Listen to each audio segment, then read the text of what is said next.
Adam & Sons AC and Heating is a locally owned business. President, CEO, and U.S. Navy veteran Adam Renteria has been certified in HVAC since 2010. Adam is also certified as a home performance specialist through BPI. Adam & Sons offers professional work, excellent quality service with affordable prices. Whether it's commercial or residential, Adam & Sons is the one to call. Contact Adam & Sons AC and Heating at 512-844-2695 or email adamrenteria64air@yahoo.com. Mention you heard this ad on the Lions Pride Sports broadcast and get 10% off your service call. If you're looking to capture that special moment, let Adrian Gutierrez Photography capture that special moment for you. Whether it's a wedding, birthday, family photo, or any special occasion, Adrian Gutierrez Photography is the right one to turn that special moment into a memory that will last a lifetime. Adrian Gutierrez proudly supports Lockhart Lion Athletics and can be seen at many events in Lockhart, as well as at Lockhart Lions sporting events, offering his time to create special moments for the Lockhart community. You can contact Adrian Gutierrez Photography at 512-227-6794, email adriangutierrezphotography@gmail.com, or his website adriangutierrezphotography.com. If you've been part of Lockhart ISD, you probably know the name Connie Amaya. After 46 years serving our schools, she's still giving back literally. Each year, she and her foundation give away free backpacks to Central Texas students. It's all about breaking down the barriers and telling kids, we've got your backpack. If you would like to help keep it going, you can visit conniesamaya.org and make a donation. Every bit helps. Kent Riddle Properties is the main sponsor of the Lions Pride Sports broadcast for the 2022 to 2023 season and has been a big supporter of Lockhart Lion sports for over 40 years. Lockhart Lion fans all over the world have been able to follow the games on the Kent Riddle Properties scoreboard, as well as being the main sponsor of the Lions Pride Sports broadcast. Kent is also the QA guy for every broadcast. Kent Riddle has been in the real estate business for over 35 years. If you are looking to buy, sale, or lease a property in the area, you can contact Kent Riddle at 512-359-0036. Rebecca Pulliam State Farm Insurance Agency, located at 201 South Main Street in downtown Lockhart, Texas, has proudly been serving the Lockhart and surrounding area since 2013. With over 50 years of combined insurance experience, Rebecca and her team are here to help with all your insurance needs. While Rebecca is not working, you can catch her watching her two girls cheer and play volleyball, or serving on the Lockhart ISD school board. If you're looking for insurance, give Rebecca Pulliam State Farm Insurance a call at 512-398-3355. Angie's Snacks, located at 2502 South State Highway 80 in Luling, Texas, is open on Sunday to Tuesday, Thursdays, and Fridays from 2 p.m. till 10 p.m. and closed on Saturdays and Wednesdays. Angie's Snacks offers a wide variety of authentic Mexican snacks as well as refreshments. On Sundays, Angie's Snacks serves a special plate. Be sure to go and give Angie's Snacks a like and follow on Facebook, where the Sunday special plate will be posted prior to each Sunday. Whether it's the craving for a Sunday special plate, cool refreshment, or an authentic Mexican snack, head on over to Angie's Snacks and let Angie take care of that craving for you. KJ's Embroidery is the place that can make your embroidery dreams a reality. If you're looking for embroidery work for business hats, shirts, or patches embroidered with your business logo, owner Randy Ellis can get you lined up.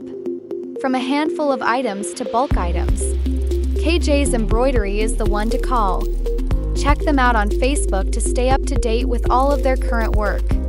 If you would like to reach out to KJ's Embroidery for embroidery work done, you can send an email to kjsembroidery@gmail.com, or you can call them at 830-263-2447. At Lockhart Warriors, we are a select nonprofit sports program tailored for athletes who aspire to compete at the highest levels. Our focus is on providing an affordable pathway for dedicated athletes to access top-tier competition and develop their skills in a challenging environment. We cater to those ready to embrace rigorous training and competition, pushing the boundaries of what they can achieve both individually and as a team. Our program emphasizes resilience, strategic growth, and dedication, ensuring every athlete has the opportunity to excel. Our ethos of pride, personal responsibility, and daily excellence underscores our commitment. At Lockhart Warriors, every participant is prepared for the demands of elite competition and equipped with the skills and mindset to succeed in all aspects of life. We are more than just a sports program.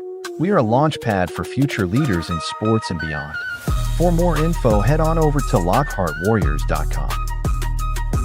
Welcome to LTX Inflatables. Bounce, slide, and celebrate. We bring the fun to your backyard.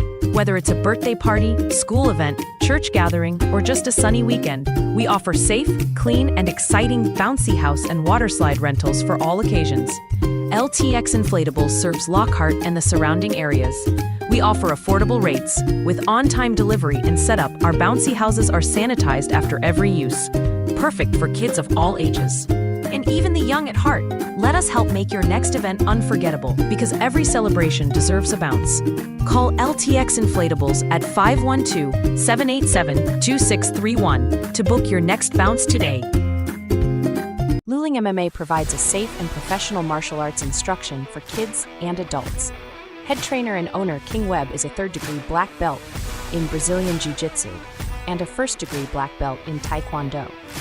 Luling MMA offers classes in the sweet science of boxing, Muay Thai, wrestling, Brazilian Jiu-Jitsu, and MMA. With experienced trainers and coaches, Luling MMA provides world-class instruction for those that want to learn for recreation or for competition. Luling MMA is located at 212 North Cypress Avenue in Luling, Texas. For more information about Luling MMA, you can go to their website, www.mmaluling.com.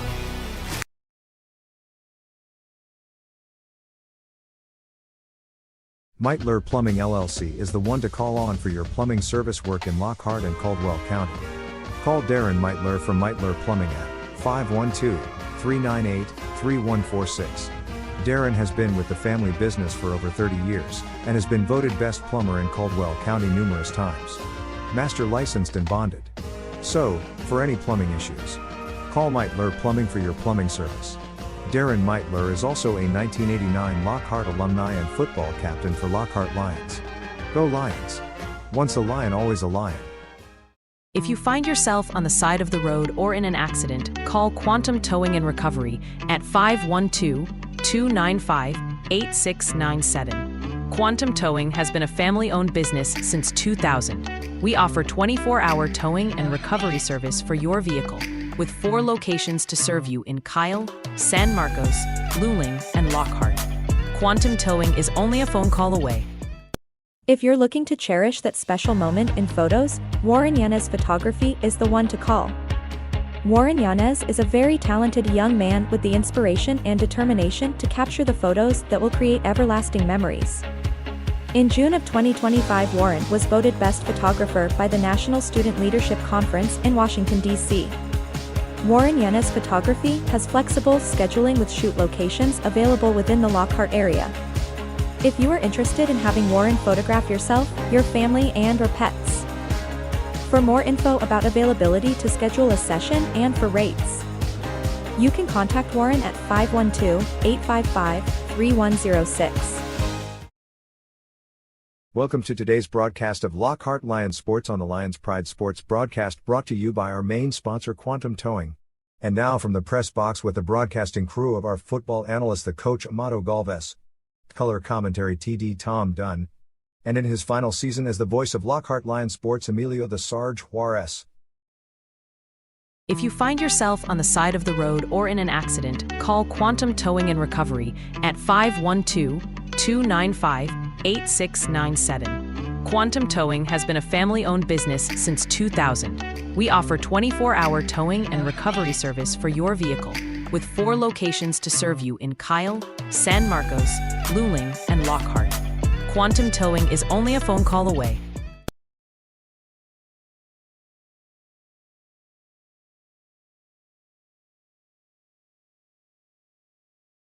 Cougars, and you're fighting Lockhart Lions. The Cougars are under the direction of their head coach, Stoney Pryor. Your fighting Lions are under the direction of head coach and athletic director, Mr. Mike Maldonado. This game is being conducted according to the rules and regulations of the University Interscholastic League. Regardless of the outcome of tonight's game, all of the players have proven their willingness to work and sacrifice in order to achieve athletic excellence. We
linesman is Brian Teets.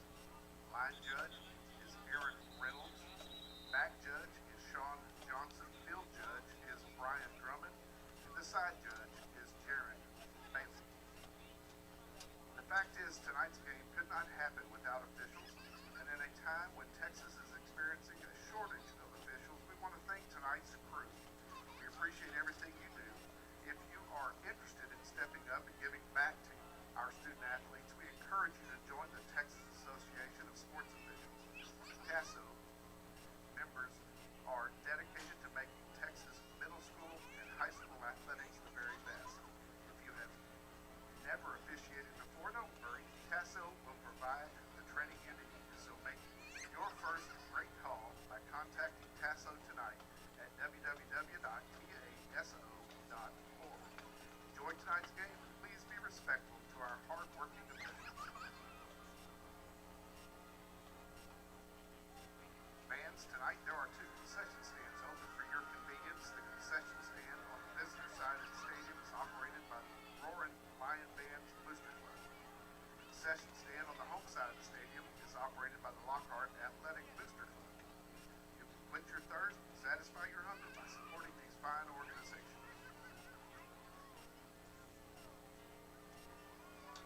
In addition, the Lockhart Lion Athletic Booster Club is operating a spirit store near the front gate on the home side of the stadium. So get in the spirit and support the team with your very own Lion Pride here. Lion Field is owned and operated by the Lockhart Independent School District. The possession, sale, or use of alcoholic beverages or illicit drugs is a violation of state law. Use of tobacco products is also prohibited on any LISD property, and your cooperation is appreciated.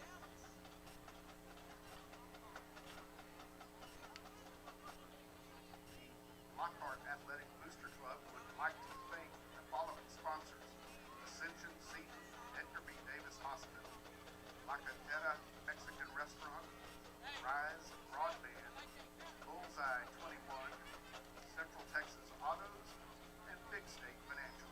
Thank you.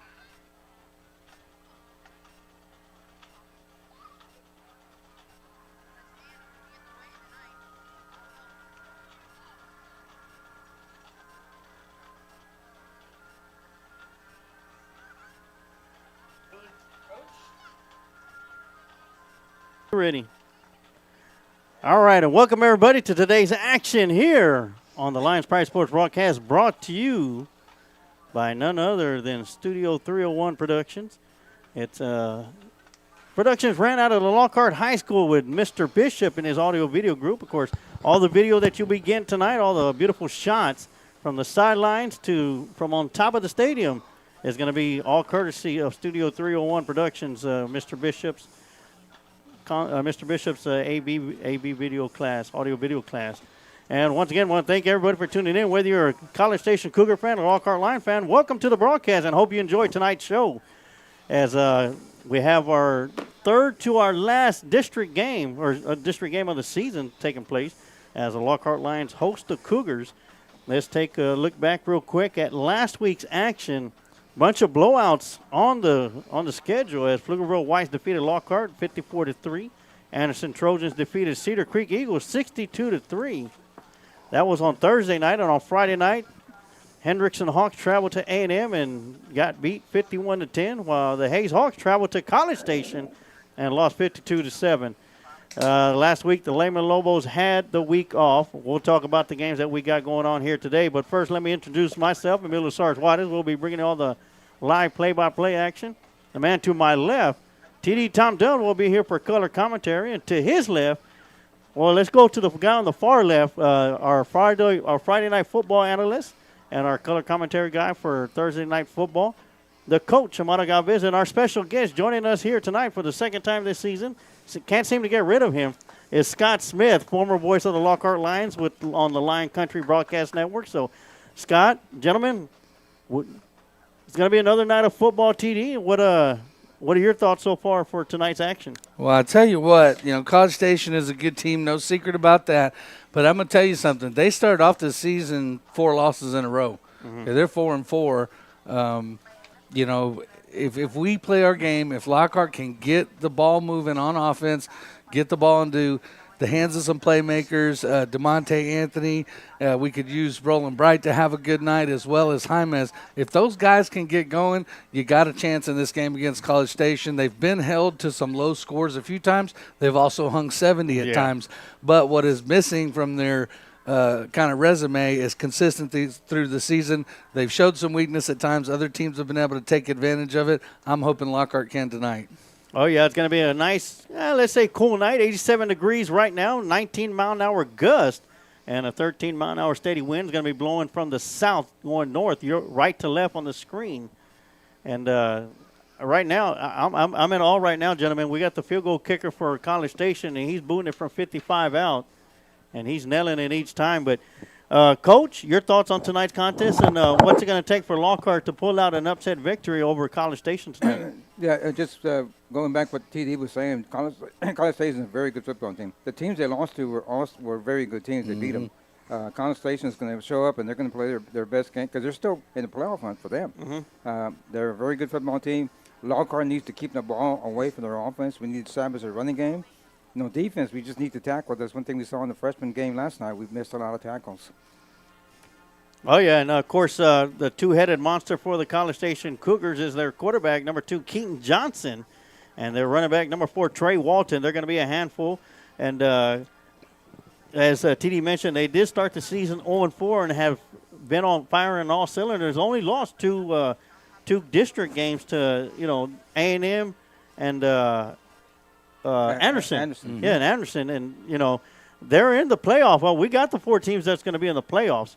That's going to be Anderson, Weiss, College Station, and A&M Consolidated. It looks like Anderson's going to win the district title. Of course, they got their final game next week. Yeah, they play Weiss. Yeah, they got Weiss in the last game of the season. They play us next week. Yeah, we play them next week at House No Park. And after that, they'll probably be playing for a district title against Pflugerville Weiss should Weiss continue winning and Anderson continue winning as well also.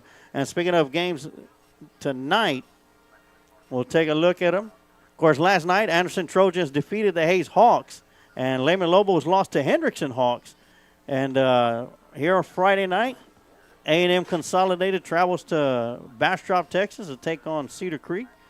And here at Lions Field, College Station Cougars taking on the Lockhart Lions. Of course, they say 7 p.m. start time. Everything starts at 6 o'clock tonight due to inclement weather that's going to be coming in late. Now we go quickly to our guest, Scott Smith. This is the second time you're joining us, but you and I have shared the booth on many occasions, and, of course, we shared a lot of rides to and from the football game. So thank you for coming and joining us, especially, a couple of games away from me taking a hike. TD kicking me out of the booth, and hopefully TD's going to be running the show, and he's done a fantastic job whenever he's needed to step in and do play-by-play. So I'm sure that when my time is done, TD's going to be able to step right in without skipping a beat. Well, I tell you what, I enjoyed the game with you guys the last time. Unfortunately, it was one of those games to where I found it humorous just because I saw how irritated everybody was there. Very, very iffy penalty calls that night. Officiating. Yes. Anywho, but what I was impressed with and couldn't wait to see until this week was the defensive front line, because those gentlemen impressed me that night. They really did a great job of getting in the backfield and giving the quarterback all kinds of fits. And, the defense actually in that game tackled pretty well. And in that game, I felt like they probably should have been the team that won the game. Yes. But, I'm looking forward to seeing the defensive line again. I want to see the freshman wide receiver, taking people on, because he is a threat to be reckoned with. And then, of course, the running back, I believe it was Bright. Yeah, Caden Rowland Bright. That kid was something else. And I'm looking forward to seeing those guys after a couple weeks of not being here. The stadium looks beautiful, because I had to ask Coach, did they put a new field down? Because it looks beautiful. Yeah, so, clean, isn't it? It is. Me and Sarge did it over the summer. Oh, yeah. Okay, yeah. So, anyways, I'm glad to be here. Coach did a lot more supervising than assisting. So, I'm glad to be here. My mom wishes you well. My dad says hi. And my son from Missouri is going to try to get on and see what's going on. Awesome. Oh, yeah. So I'm sure we're going to have a late arriving crowd. yeah, so we got a 6 p.m. start time, and of course, it was supposed to start at 7 p.m., and supposedly we got some inclement weather coming in. But, whatever the case is, 7 o'clock, 6 o'clock is still Friday night football underneath the Friday night lights. And, of course, the three gentlemen Scott was talking about, number 99, Julian Benavides, number 90, Miles Carter, and number 77, Braden Martinez. Those three on the front line have caused a lot of havoc with the offensive lines throughout the season. So let's see how that's going to be able to hold up against a very tough College Station Cougar team.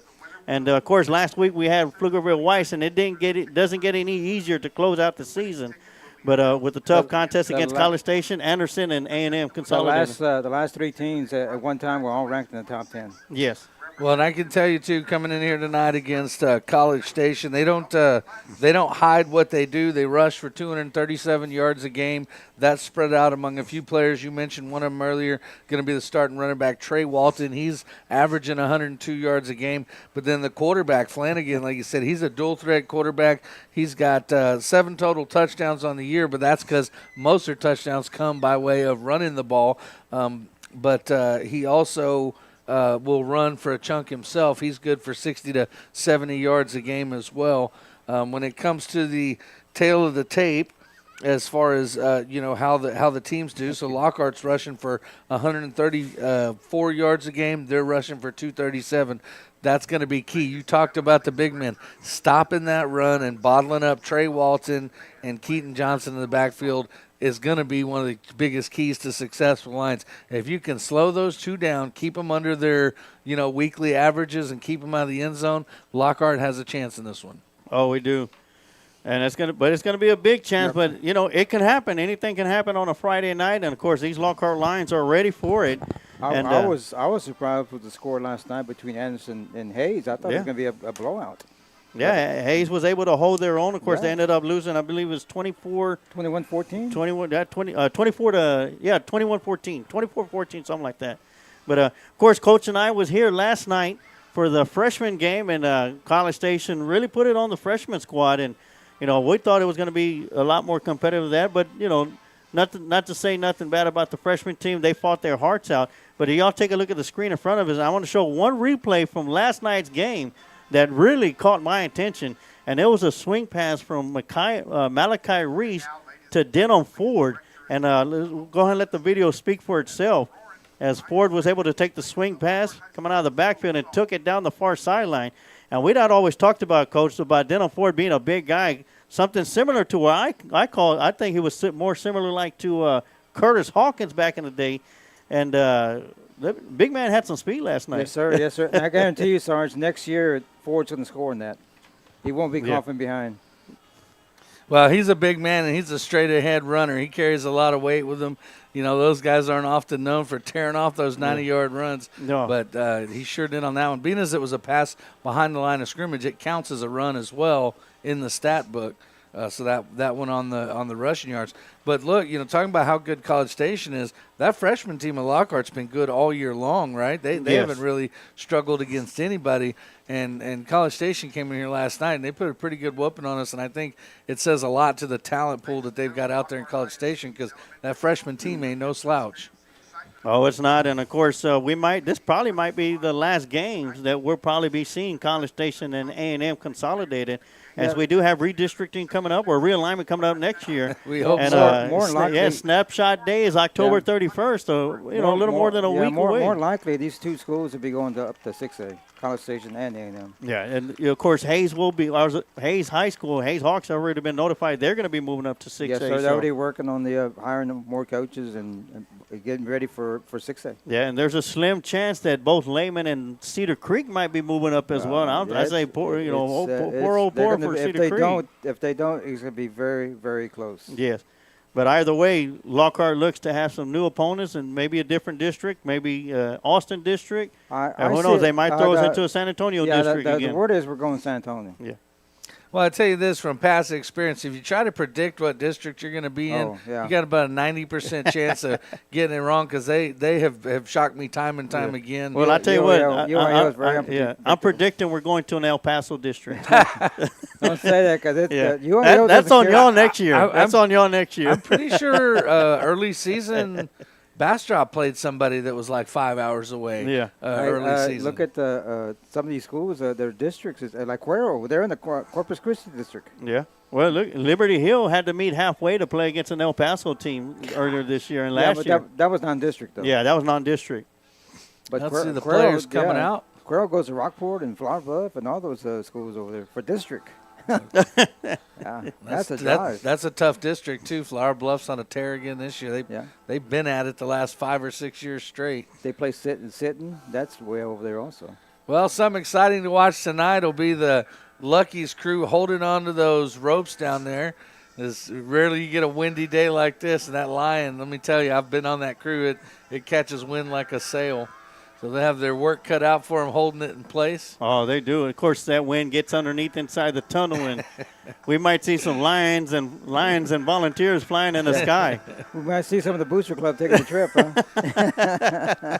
And you see on your video, the Lions are getting ready in the tunnel, and coming there down the sideline is the new head coach for the Lockhart Lions. That's Coach Mike Maldonado. Coming by, saying hello to all the fans and getting ready to go to war against College Station. Oh, yeah. We had Blaze Orr with us last night as our special guest during the freshman game, and he had a lot of nice things to say about Coach Maldonado. Wish he could have had him a couple of more years, and that he's been very instrumental in him getting scholarships and offers to go play football at the next level. So, that for a coach to come in, it's rare that they look at their seniors and try to help them out as much as possible because, most coaches think they're here for a year and they're gone. Let me worry about the juniors, the sophomores, and the freshmen. That's not Coach Maldonado's theory right there. He's thinking about all the players on his team, freshmen all the way up to seniors. So. Even more than that, he's investing in the 7th grade program. Mike plans to be here a long time and plans to build a successful program, and that doesn't happen overnight, but that's exactly what it takes is what he's doing. You start at your lowest level, support them, build them all the way through. He's going to, over the next 2 to 3 years, he's going to see numbers increase each year. Here in about 3 years, I think Lockhart will get up close to 60 players or more on their team, which is really what we're going to need to compete whatever district we're in. Yeah. Doesn't matter if it's this one or the next one.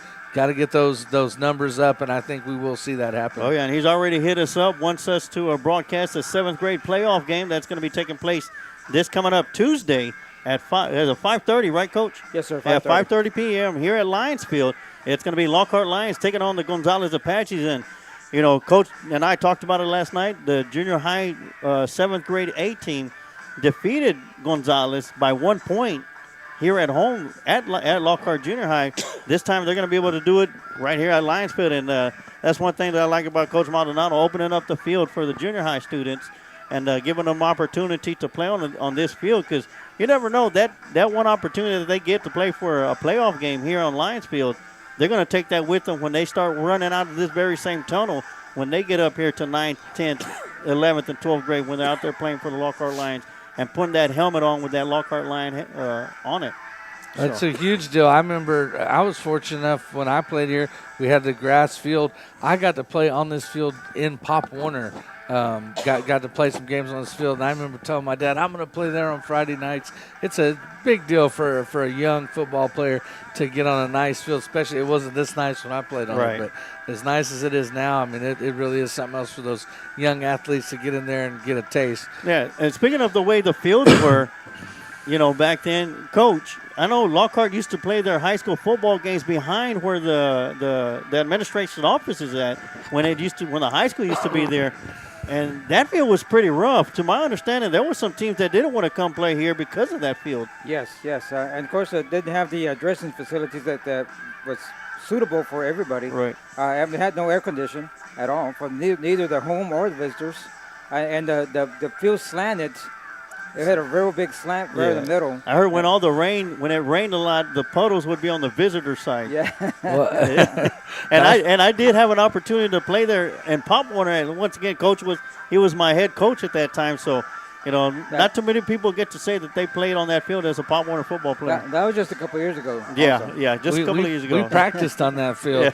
And we were talking about Coach Maldonado. We have a coach of our own, and I want to throw it over to you, Coach, and we got about 5 minutes left here to kick off. I want to get your keys to victory for tonight. Is there a way that the Lions can find a victory tonight, and how does that happen? Oh, definitely, TD. That Lockhart has a chance. We just need to, like I said, establish a running game, run the football, keep the ball away from them. Defense, play solid defense. Be sharp on your tackles, and don't let them break any long runs. And stay away from the penalties. Penalties have really killed us the last couple of weeks. Well, they're probably 70 to 80% run, at least by the numbers. So, I mean, that's there's going to be some key guys. Scott, you mentioned that defensive line. I think that they're going to play an important role tonight. We've seen Lockhart throughout the year, and more so, especially when they're facing these running teams, go to a base 4-3 instead of their 3-4, get an extra big man on the field. And then we've also seen them drop to the nickel at times, add an extra defensive back to help cover the spread. I think tonight we'll probably see a lot of that base 4-3. Coach, you agree with that? Yes, sir. Yes, sir. Anything we can do to slow them down. It's been working successfully the last couple of weeks when we go to the four-man front. So we'll see how the defense is going to play out. We're going to have the coin toss here in a few minutes. We'll have the national anthem, and I believe the coin toss right after that. Real quick, Sarge, unfortunately, we have a young man that's out for the season, doing a great job as a sophomore, and hopefully he'll come back, rehab, and get back next year just as strong as this year, and that's Romeo Juarez, number 53. It went down last week. Yeah, it's going to hurt to lose him. He was doing a great job at linebacker. Oh, yes, he was definitely a key piece on that defensive linebacker crew that we have out there, and I'm pretty sure he's going to be in those linebackers here, especially the guy that's coming in to replace him for his spot. He's going to be in them. TD, I told his dad memo. I said, when your son goes out, that means you have to suit up and go play. He said, Coach, I'm ready. I'm ready. Put me in there. Well, there's another spot where Lockhart's lacking backups tonight, and that is going to be at the quarterback position. Their regular season that they've had backups at that spot, they are not available tonight, so it's going to be on the shoulders of Noel Jaime solo tonight. Yeah, we will cut off our headsets and turn up the crowd mic for the playing of a national anthem.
Ladies and gentlemen, tonight's game is brought to you by Rebecca Pulliam, State Farm Insurance Agency, a 1.5 level preferred community partner. And of course, Rebecca Pulliam is our sponsor for the first quarter. And gentlemen, before we get to the coin toss, I do have a statement to make.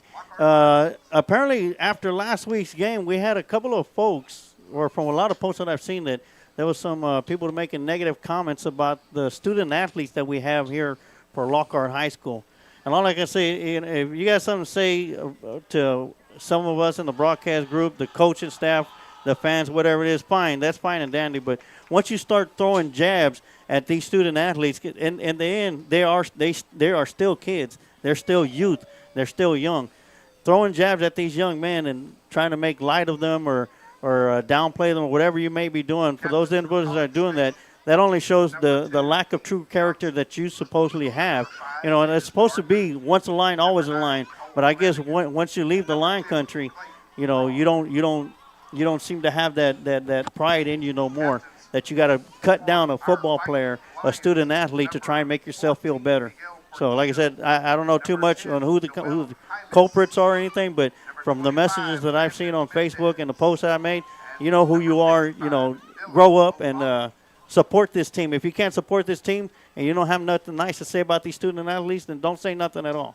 And that's the sergeant's point right there. And there's a ton of broadcasts all across the state that you're not allowed to comment on. I watch football games every Friday night after we finish our broadcast, and they don't have that ability. And that's something we want to keep. And Studio 301, I'm sure, wants to keep the ability for our fans and supporters to be able to comment during the game. So, like Sarge said, if you don't have nothing nice to say, just put it in your pocket. Oh, yeah. I know me and Sarge, when we started, made a commitment that we're never going to criticize the players, the coaches, the community, and the school, because we're true Lockhart Lions. Oh, yeah, and we'll stand up for them to the fullest. So, and, of course, Nicole Chavez wants to send us an update on number 16 for the JV squad. Jackson Caldwell has been home since Wednesday this week. Thank you for the prayers, and I'll continue prayers to Jackson Caldwell. He got sick and hasn't been able to play with the JV squad for a couple of weeks now, and he was in the hospital for a while. Now he's back at home, and that's good news to hear that he is back at home. So thank you, Nicole, for giving us an update, and let Jackson know. I'm pretty sure he's tuning and watching that we look forward to seeing him back on the field next year to heal up, get rested up, and there's still plenty of football left to go for Mr. Caldwell. So yes, sir. Thank you for the update. Just a sophomore also, I believe. And I didn't catch who won or deferred, but Lockhart will be kicking off. They'll have the wind at their back. They'll be kicking from the south end of the stadium, left to right. Back deep for the Cougars is going to be number 1, Zach Koster. He's their leading receiver. And number 13, Cash Adams. He's another wide receiver for them. Those are going to be their 2 deep men.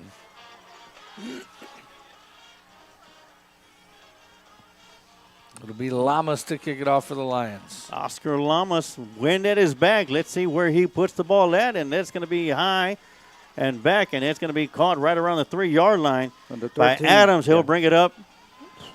Good coverage. And great job by the special teams for the Lockhart Lions. You see Coach Maldonado running down the field. Well, number 88, that's going to be Eddie in there. I forget his last name. He's not on our roster, but he's one of the young sophomores that got moved up to varsity this year. Him making an impact on special teams. Also getting in there was Cameron McKnight, the senior as well. And here comes Keaton Johnson along with Trey Watson in the backfield, or Walton. Johnson, the senior, Walton, the junior.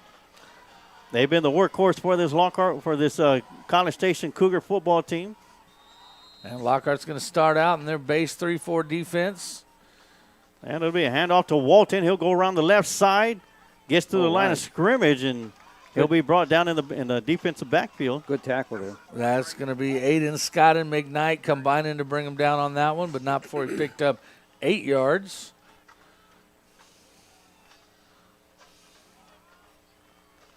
So here we go, 2nd down and 2. And Lockhart goes straight to the 4-3 here. They didn't waste no time going to bringing that extra D lineman in. Handoff. Handoff to Walton. He goes right up the middle and has a sidestep the referee, so we'll give the referee an assist on the tackle. But Walton will pick up a big first down as he crosses the 40-yard line out to the 41. He was hit first there by Aiden Scott. Then he got finished off by big Julian Benavidez and Price. No huddle. And there'll be a quarterback keeper, and he'll go up the middle past the 45, just shy of the 50, out to the 47-yard line. That'll bring up 1st and 3. College Station going pretty quick here. Pretty quick tempo between plays. See the umpire stand over the football to let the substitutes come in.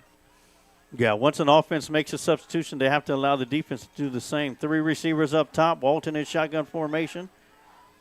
Back to pass. Or Walton offset to the left side of the quarterback, and that's going to be their number 1 receiver, Zach Colser, catching the ball from Keaton Johnson. And as we said before the game, he averages over 100 yards a game receiving. He is the favorite target of the quarterback. And Cougars will have the ball at the 39-yard line. And Lion territory, 1st and 10. Johnson with the snap. Screen. It's going to be a screen to Walton. Walton bobbles a little bit, able to bring it in. Follows his blockers down the far sideline to the 10, 5, and it just shy of the end zone. Oh, they're going to get him into the end zone for a touchdown. The tackle knocked him in. Tackle, he dived for the pylon and was just able to hit it. And they only shave a couple minutes, not even 2 whole minutes off the clock to score for College Station. That was a good play call right there. So that'll put 6 on the board. And that's a 7-play, 81-yard drive for College Station. Number 99 with the kick. Gustavo Lopez. And we saw the big man last year. Make no mistake, he can boot it. Snap is back, hold us down, the kick is up, and it is into the band section. Great catch by that tuba player. Not bad with the wind. Yeah, kicking against the wind. Of course, during pregame, they were kicking it from 60 yards out, so with the wind at their back, though. TD, is that your son over there? Make that catch?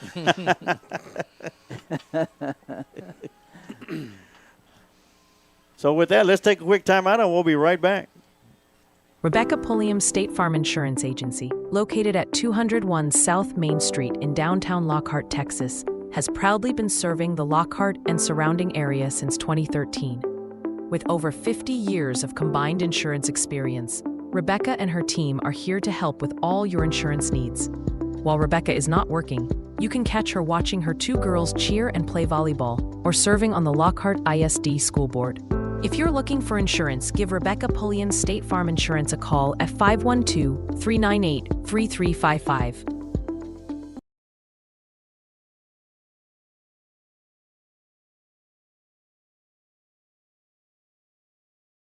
We are back, and we just realized the new PA guy is Mr. Chip Pittman. I saw earlier on a Facebook post that he was invited to fill in for Mr. Rob Ortiz tonight. And Mr. Chip Pittman, he did it for a long time. He was the voice of the Lockhart Lions. And believe it or not trying to show my age, I coached this young man just a few years ago. And 99 puts the boot into it. Fair catch. catch. Fair catch at the 20.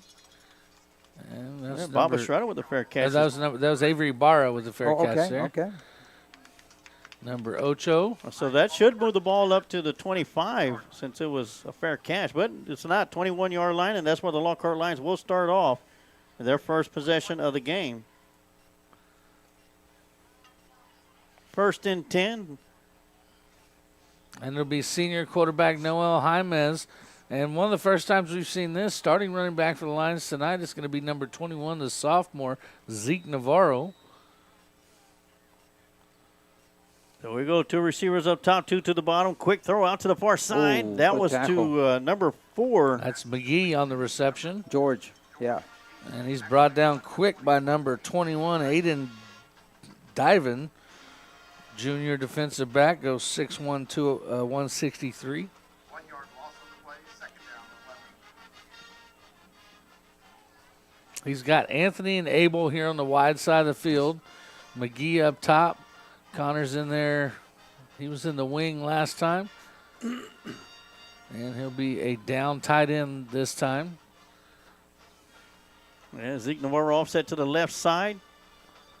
And they're going to call false start on the Lions. A late call. Yeah, we definitely didn't need that. Well, Jaimez had to hold that snap longer than he wanted to as he was getting Navarro into the right spot. And that some of those linemen, they only hold their water for so long when they start twitching. False start indicated against the line. Makes it 2nd down, 16. We got some area games on tap here in the area, so as soon as we get a game break, we'll go to it and give you some updates on scores around the area for Friday Night Football. A lot of games starting at 6 p.m. tonight. Jaimez gets the snap, inside handoff to Zeke Navarro. He'll get to the line of scrimmage and probably fall forward for 2 yards. Still going to bring up 3rd down and 14. Stevens on the tackle. Yeah, it looked like Navarro had a bit of a hole there, but Stevens did a good job pursuing. Also in there was Cole Flanagan. He's number 9, their senior linebacker. He's a captain, and he's the leading tackler on this team by a gap. He's also got 3 sacks on the year. They're going to 80 this time, I have a feeling. Yeah, 2 receivers up top, 2 to the bottom. Quick throw out here to the near side was intended to DeMonte Anthony. And he had some blockers in front of him. Looked like it could have worked out, but that throw's in the ground. Anthony unable to catch it. They'll bring out a Strada punt. And Lockhart needs a good punt because they are deep in their territory. You'd really like to flip the field with this one. Got number 80 back deep to return. That's going to be Ethan Sherman. A 15-mile-an-hour wind behind the back of Bob Estrada. I hope it helps him. So I had some issues with some snaps to the punter a couple of times in the past couple of weeks, but let's see if that's fixed. Offsides on the defense. Well, look, my line may have moved. They did whistle it dead unless maybe it's unabated or made contact. Sure hope it doesn't move the lines back 5 more. Well, they're still talking about it. Well, it looks like it's going to go against College Station. Markoff makes it 4th down and 9. So 4th and 9 for the Lions. Give them another hard count. Maybe you get 5 more. Yeah. And, gentlemen, when Bob Estrada's back there, you don't know if he's punting or running the ball. So high snap. Able to get a high punt. It's going to be a short punt, even with the wind at his back. And it'll take a Lockhart Lion roll. Yes. And it'll be picked up by the return man, and McGee will swing him around. Number 4 on the tackle. Man, McGee chunked him about 5 yards. Tell you what, Bob Estrada lucky to get that punt off. It was high, so it took him off his feet. He had to jump to get it. By the time he came down, the reason that punt was straight up is because he had defenders right in his face. Now, he doesn't flip the field, but he definitely gets the ball at least out to midfield.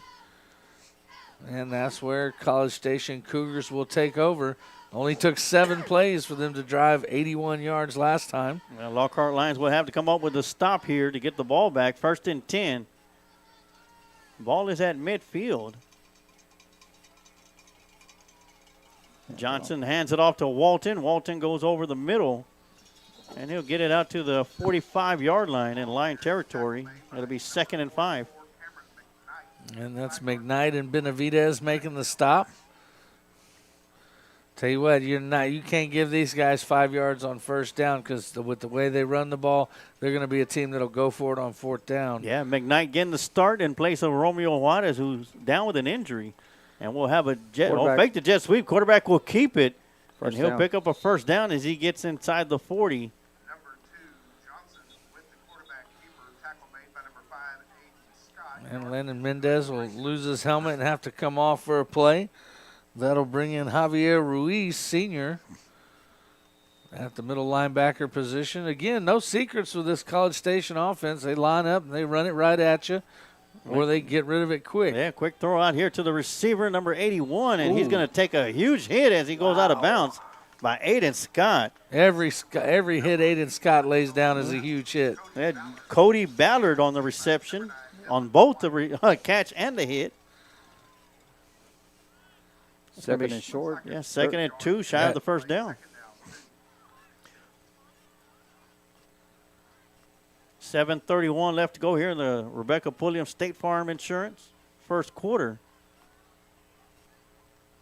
They'll hand it off to Walton. He'll come around the right side. Actually, Walton will come around the right side, gets inside the 20, too much. Inside the 15, out to the 13-yard line. And great job by the pulling guard there, coming around and sealing the edge. So another 1st down for the Cougars. And back on the field for the Lions for the first time since the first play of the game, Titus Ramirez comes back out. Got 2 receivers on top. Walton in the backfield in the orange shoes offset to the left side of Johnson. Johnson dropping back, looks to his left, looks over towards the right, back to the left, into the deep corner. And that's going to be caught, but out of bounds. And there was good coverage on that one. He wanted to go to the crossing route, but that was taken away by Ramirez, so he had to go to his 2nd option, which was the corner, and ball too high. Yeah, well thrown ball, too. I got to do something to get a little more pressure on him because he was able to go through his progressions that time. Quarterback draw. Quarterback keeper, Johnson with the football, and he'll get it inside the 5. He'll pick up the first down.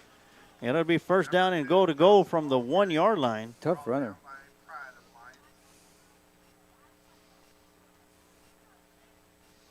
And so that'd be first and goal inside the 5. Ball right on the 3-yard line, looks like.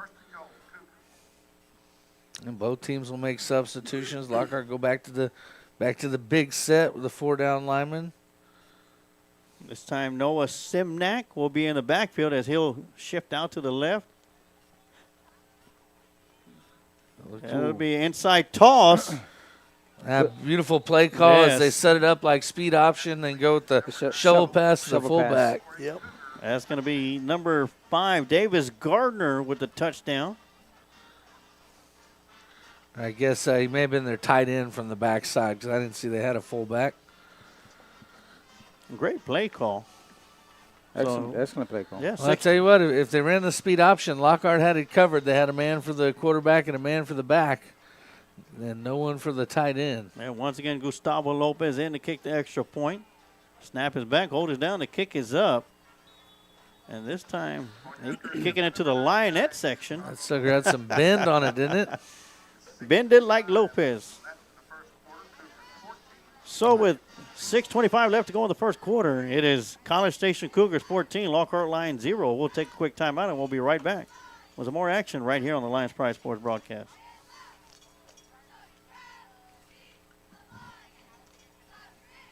Welcome to LTX Inflatables. Bounce, slide, and celebrate. We bring the fun to your backyard.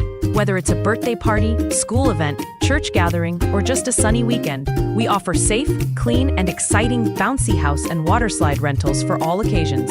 LTX Inflatables serves Lockhart and the surrounding areas. We offer affordable rates. With on-time delivery and setup, our bouncy houses are sanitized after every use. Perfect for kids of all ages. And even the young at heart.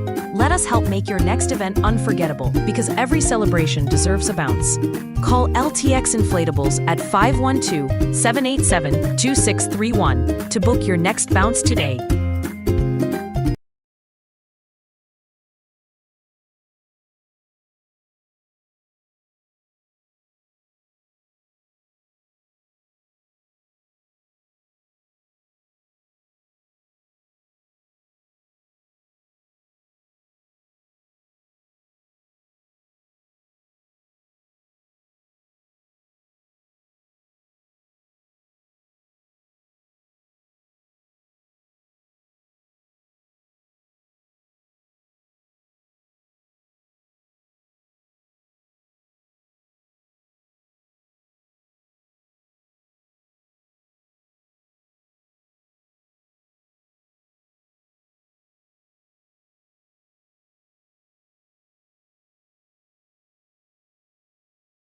Hayden Roland Bright in there and running back this time.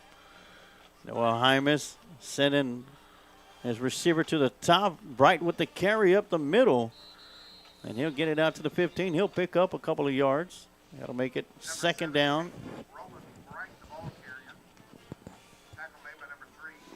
It's second and 8.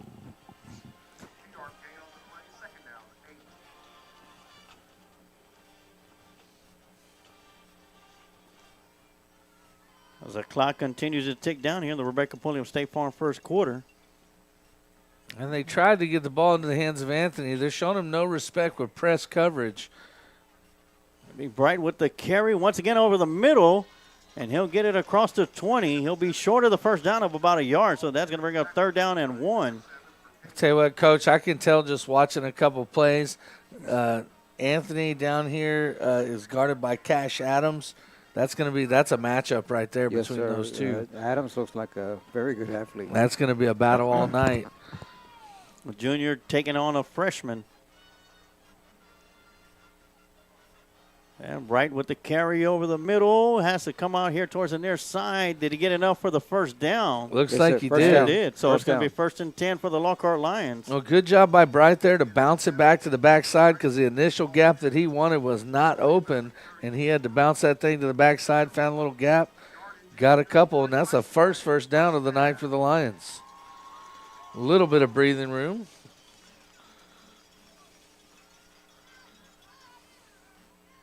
Slow rolling first quarter here tonight. Hymas calling for the snap. He'll get it. Low snap, able to pick it up. Got pressure coming in from the far side. And Hymas will be sacked back at the 20 or 19-yard line. So that's going to be a loss of about 4. Well, that's a shame because Anthony had a really nice move on that one where he'd freed himself up and was going to be running by himself. Cornerback was going to be trailing him, but Hymas unable to have the time to find him. Just didn't have time. Well, that's a route. It takes a minute for it to develop. So that's going to bring up 2nd down and 14. We'll see if maybe they can get Abel or Connor involved in the game. Maybe get them something in the flat or something on an out route. Try to get about half of these yards back. And Bright with the carry once again. Scooting through the left side of the line. Gets it out to the 25. He'll get the loss of yardage back, +1, so that'll make it 3rd down and 9.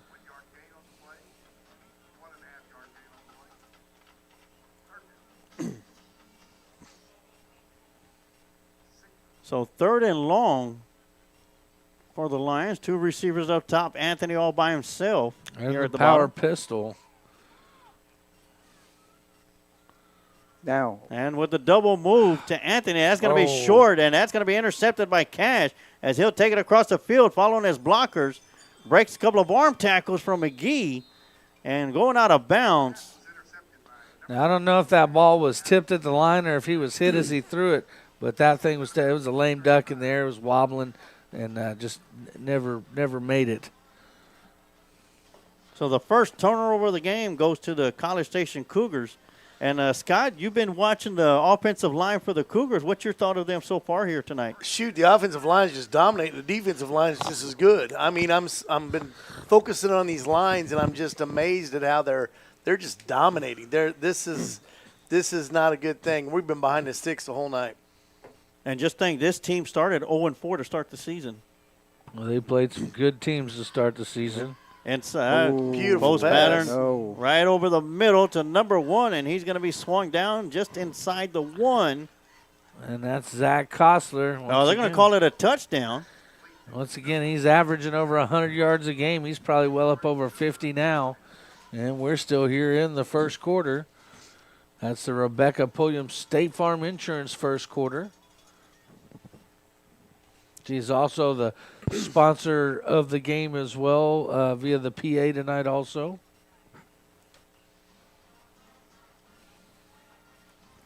So here comes Lopez for the extra point try. Snap is back, hold it down, the kick is up. And this one's going to be just shy of the tuba section. Tuba guy made a fair catch. Yeah. Lockhart finds himself down 3 scores in a hurry. Got to do something to stop the bleeding. Where's the Israeli bandage? Give me some gauze. You know, if the kicker, if he had any flexibility whatsoever, he'd probably be kicking these things about 70 yards. Yeah. Well, during pregame, he was kicking it from 60. So. Well, he's a senior, and this is the second year that I remember seeing him.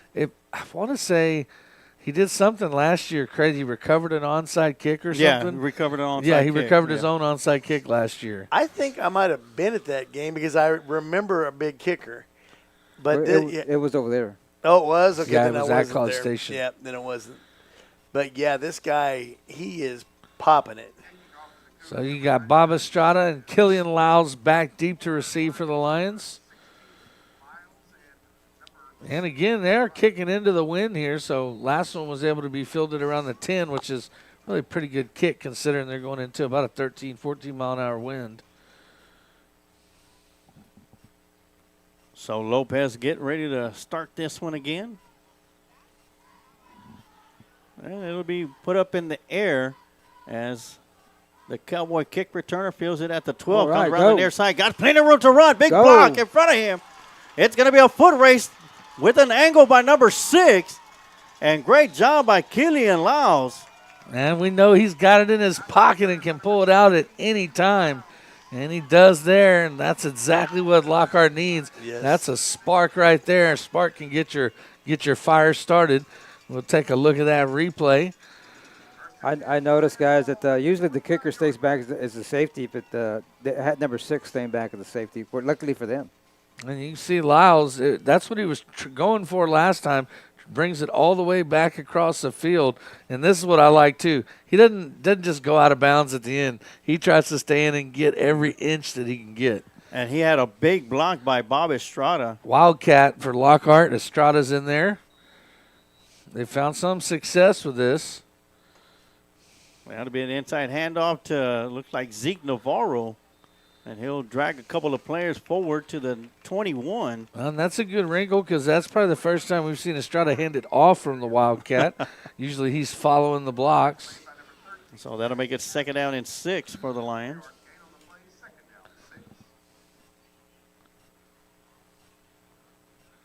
And essentially what the Wildcat does for you is it gives you numbers, gives you one more blocker. As your quarterback turns into a running back, your running back turns into a blocker. And they'll fake it to Navarro, and it'll be a loss right there, a rare loss for Mr. Estrada. I'll tell you what, the defensive end, Brooks Gehrig, number 84, I think he came with the ball attached because he was in the backfield right after Estrada got the ball. That'll take them back to 3rd and 10, and they'll bring Jaimes back in. And that's one thing about when they do bring Bob Estrada in. He's not a passing quarterback, so I'm pretty sure College Station has done their homework. They're going to hand it off to somebody else, or Estrada's going to run with it. So Noel comes back in, 3rd down and 10. 2 receivers up top, 2 to the bottom. Navarro in the backfield. Dropping back, looks over here to the left side, got Anthony. Anthony with the reception, and he'll be brought down at the 20. That'll make it 4th down and 5. Yeah, you got to go for it here. You're down in their end of the field. And that's Anthony's first touch of the game, first time they're able to get the ball into his hands, and they were on him quick, but he still picks up 5. And they'll go ahead and keep Oscar Lamas on the sideline on 4th and 5. And Anthony and Abel will switch as Anthony goes to the slot. And they just get set, too. And a big keeper right up the middle, and Jaimes with a big run for the 1st down. First down. You know what? Jaimes did a lot of running earlier in the season, and as we've gotten later in the season, we've seen it become less and less, so it's easy to forget, but he can pull the ball down and run. We are underneath 1 minute left to go here in the Rebecca Pulliam State Farm first quarter, and I tell you what, Jaimes is out there running like he's a senior this year. Oh, wait, he is a senior. He's like all or nothing. Got to love that from the quarterback. Jaimes calling for the snap. He'll give it to Navarro. As Navarro goes up the middle, he'll carry the pile with them. Good run. For about 4 extra yards. Chugga, chugga, chugga, chugga, chugga, chugga. He's like the train coming down the tracks. That'll make it 2nd and 5. And they'll let it go to the end of the quarter there. That'll do it before the clock runs out. Remember, Rebecca Pulliam State Farm Insurance Agency located at 201 South Main Street in downtown Lockhart. So if you're looking for insurance, give Rebecca Pulliam State Farm Insurance a call at 512-398-3355. So at the end of 1, it is College Station Cougars 21, Lockhart Lions 0. We will be back after this quick commercial break with some more action right here on the Lions Pride Sports Broadcast. If you're looking to capture that special moment, let Adrian Gutierrez Photography capture that special moment for you. Whether it's a wedding, birthday, family photo, or any special occasion, Adrian Gutierrez Photography is the right one to turn that special moment into a memory that will last a lifetime. Adrian Gutierrez proudly supports Lockhart Lion Athletics and can be seen at many events in Lockhart, as well as at Lockhart Lions sporting events, offering his time to create special moments for the Lockhart community. You can contact Adrian Gutierrez Photography at 512-227-6794, email adriangutierrezphotography@gmail.com, or his website adriangutierrezphotography.com.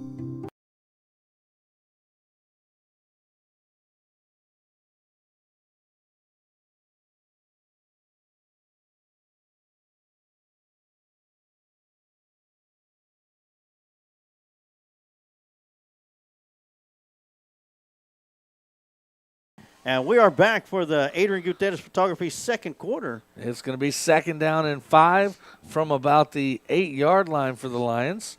They can get a first down without scoring. They just got to get inside the 4 here. And they'll have 2 chances to do that. And 2 running backs to do it with. Here we go. First time tonight. Navarro on the right side of Jaimes. And Roland on Bright on the left side. And Roland gets the handoff. And he's going to lose a yard.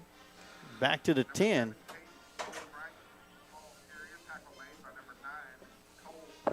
It'll make it 3rd down. And about 7. Loses 2 yards on the play. Got to find that matchup on the line. Which one of the Lockhart linemen is the best matchup against his man and run behind him? Because, like Scott said, their D-line is doing a great job getting penetration. Jaimes looking for the snap. He'll get it. Hands it off to Bright. Bright going right over the middle. Steps to the defender and into the end zone for a Lockhart Lion touchdown. Well, they say dance into the end zone. He pirouetted right across the goal line to put the Lockhart Lions on the board and start to claw their way back into this thing. Coach, how huge was it for them to get this touchdown? Oh, big. We can't let them get too far ahead of us. There's no way we'd be able to catch up. Oh, yeah, that keeps your candle burning right there. Yep. And it was flickering. And now it's going to be 21-7, pinning the extra point from the lefty Lamas. Maybe that's our new nickname for him, Lamas the lefty. Yeah, lefty. Snap is back, hold is down, the kick is up. Oh, a little bit off. It is good. Nope, no good. No good. Wow. Wide right.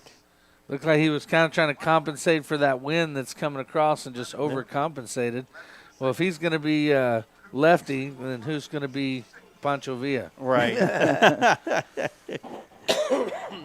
Well, Lockhart's on the board. Didn't get the 7, but they got the 6. Yeah, we'll keep it right here. And this touchdown score was made possible by a big kickoff return by the Cowboy kick returner. And we're taking a look at that real quick again right before the end of the first quarter. And a big block by Bob Estrada. And look, even making the big block, he's still in front, trying to block the guy that came in to make the tackle, which was Cade Locklear. And that was a 68-yard kick return by Killian Lyles. Not his longest of the year, believe it or not. He's had a few.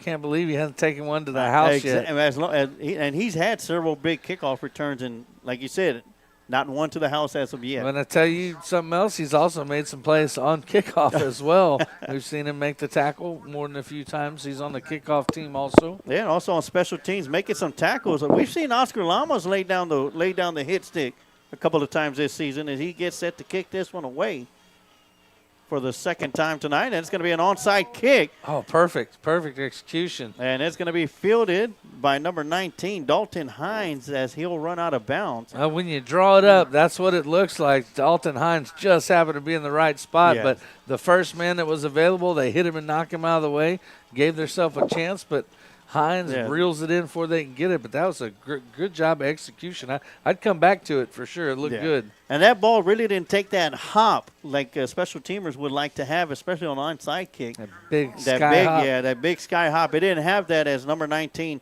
Hines was able to field it like a shortstop and, did the right thing and stepped out of bounds. Don't want to give it up on a fumble.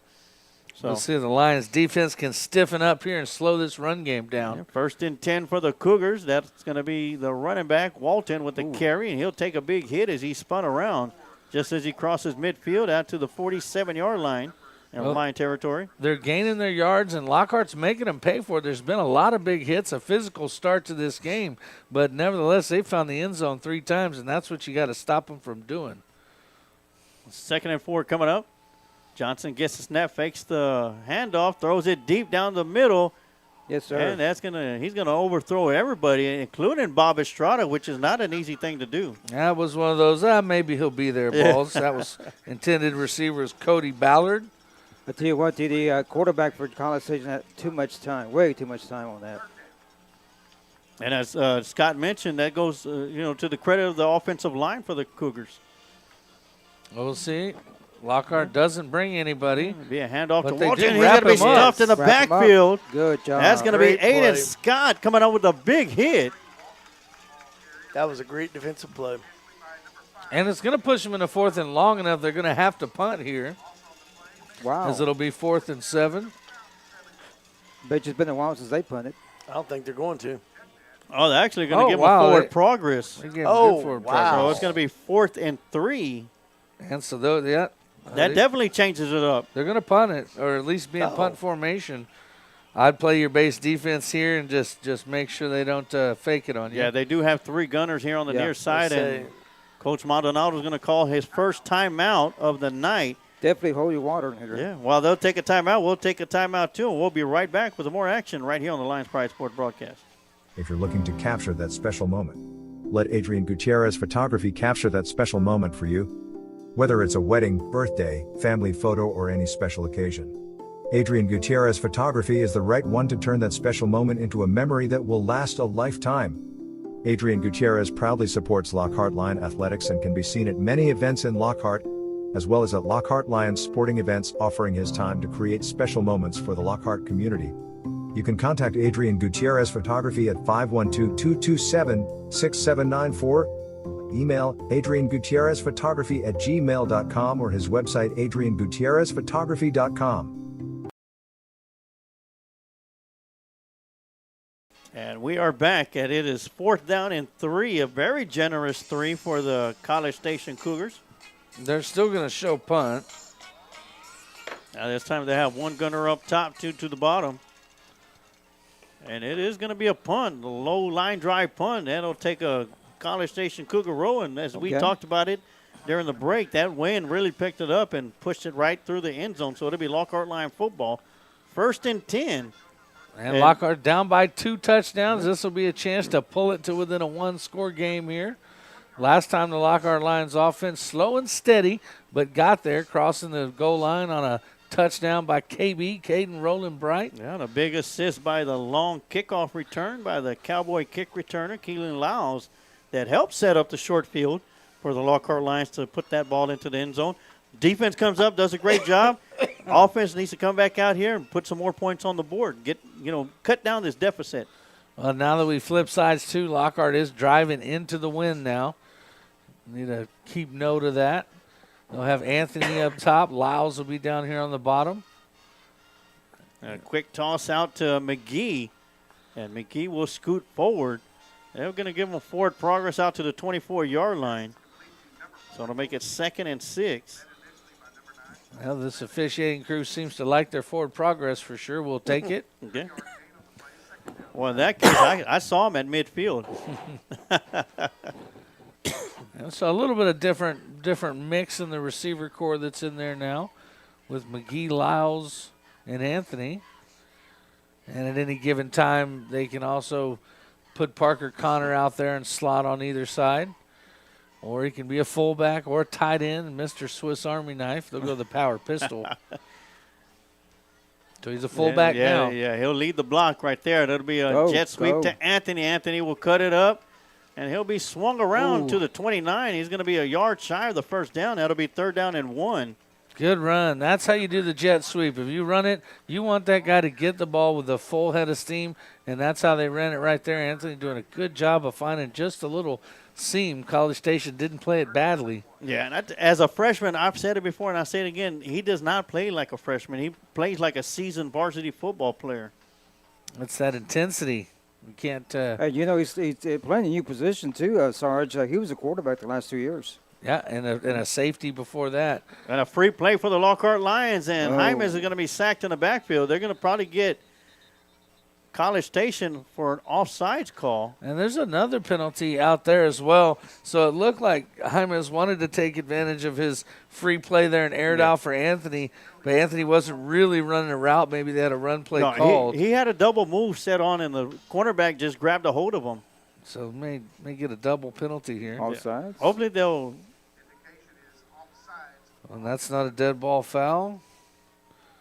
But they do just assess the 1 penalty. But that's going to give Lockhart a first down. Give them a little bit of breathing room. Move the ball out to the 34-yard line. Yeah, more than anything, that's going to make it a first down for the Lockhart line. So, we'll take it. So 1st and 10 for the Lions. They have the ball at their own 34-yard line. Hymas in shotgun formation. Bright offset to his right. Connor in motion in the backfield. And they'll hand it off to Bright. Bright will go right over the middle, over the left side. And he's hit right at the line of scrimmage by their leading tackler, Cole Flanagan, the senior linebacker number 9. Forward Progress will make it a 2-yard run. Of course, we were delighted to see with Bright on that 91-yard touchdown run against Hayes the last time Lockhart played here at home, which was an amazing run. And I'm still looking. I have not found it, so I'm still saying that that's the longest touchdown run by a running back for the Lockhart Lions in history. If not, it's pretty close to it. Yeah. Well, we got a few old tapes to pull out and check. Oh, well. Coach? don't talk to it. I'm in the process of moving all those. You got any 8-tracks out there? All those thousands of tapes. Inside handoff to Bright, and Bright didn't get brought down, but they stopped. They blew the whistle as Forward Progress had been stopped. Well, he didn't even make it back to the line of scrimmage because College Station, once again with the penetration and bringing a man from the second level, they had 3 men waiting for him in his gap. A 2-yard loss, and they're going to bring Julian Benavides, who's usually coming in to play on the defensive side of things, and looks like we're going to have an injured player on the field. So while they'll have an injury timeout, we'll take a quick timeout too, and we'll be right back with more action right here on the Lions Pride Sports broadcast. If you've been part of Lockhart ISD, you probably know the name Connie Amaya. After 46 years serving our schools, she's still giving back literally. Each year, she and her foundation give away free backpacks to Central Texas students. It's all about breaking down the barriers and telling kids, we've got your backpack. If you would like to help keep it going, you can visit conniesamaya.org and make a donation. Every bit helps.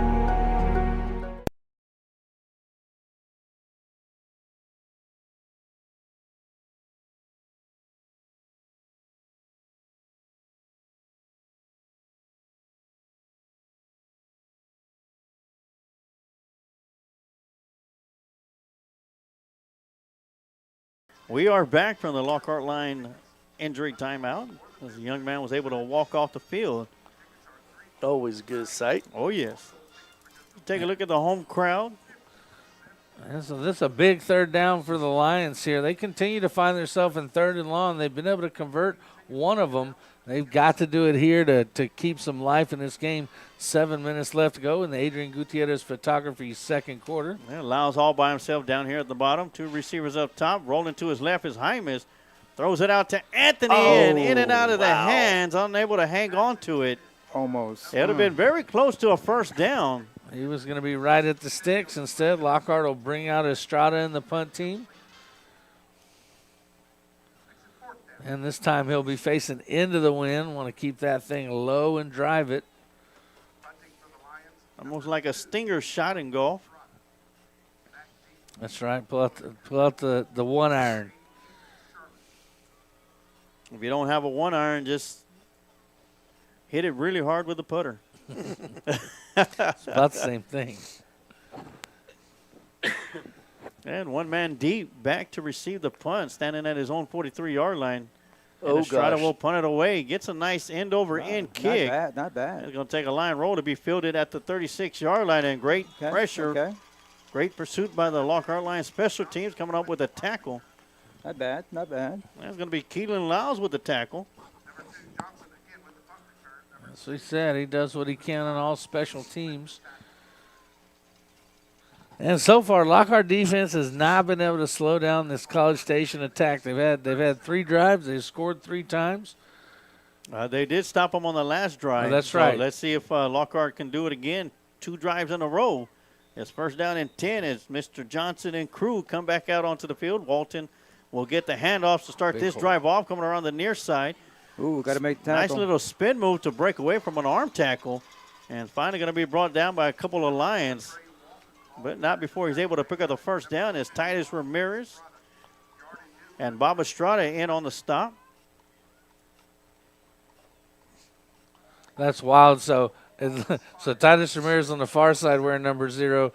And then this is going to be Ibarra here, but his jersey's folded just right, where he's also wearing 0. Yeah. He's actually number 8. So Walton will get the carry once again. You'll see the orange shoes blazing through the line of scrimmage as it continues Look to at those move, shoes pushing. moving backwards. The kid keeps those feet moving. Well, you mentioned it, orange shoes, and then all our eyes started looking for those orange shoes. Sure enough, you see him right in the middle of the pile. He was facing backwards there, just essentially backpedaling his way, getting pushed. I tell you, I'm going to call those feet construction workers because they didn't stop moving. I tell you They what. didn't stop moving at all.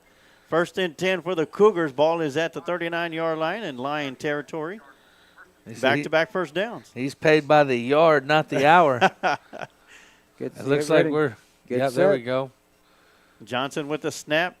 Takes a step back, throws it right over the middle. Got a receiver wide open.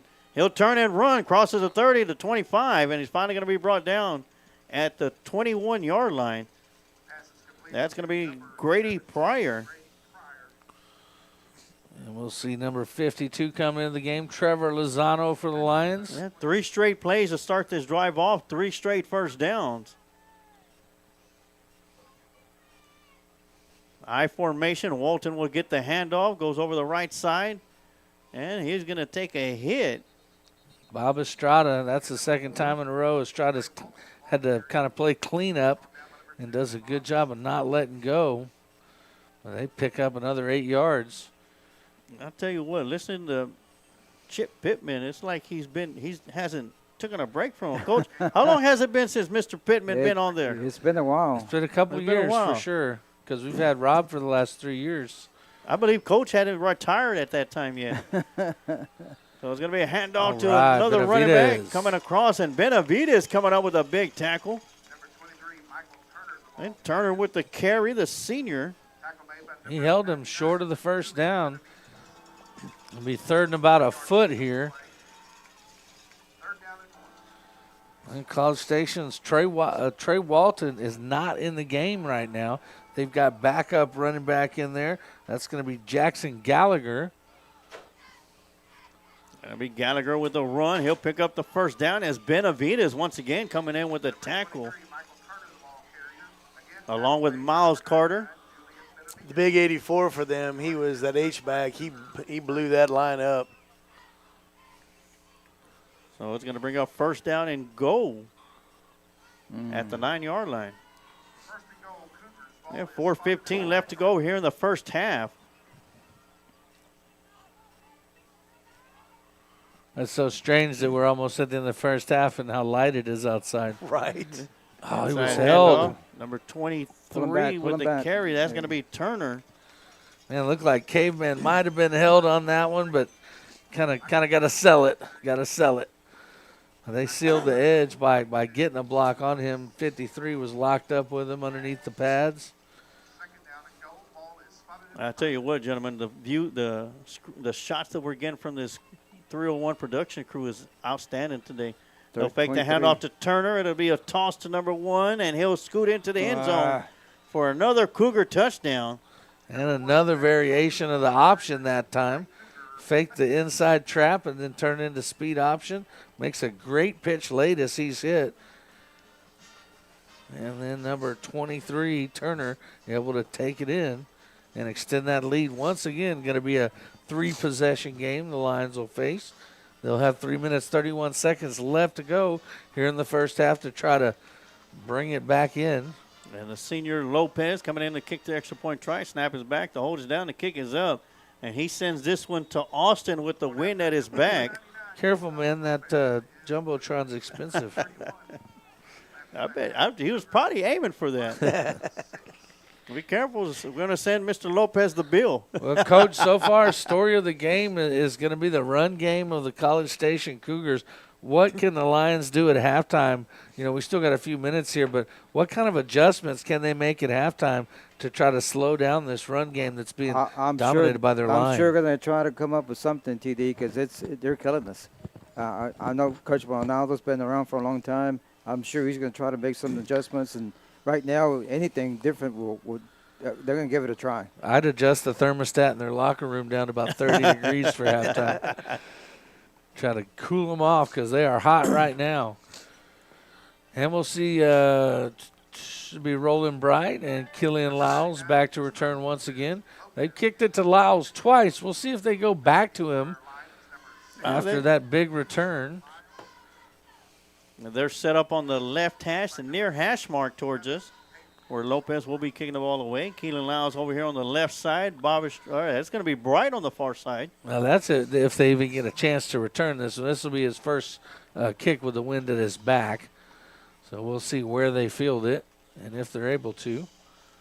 And we'll Shades of last night. That one goes about 2-3 inches. I can't tell you how many times that happened during the freshman game last night.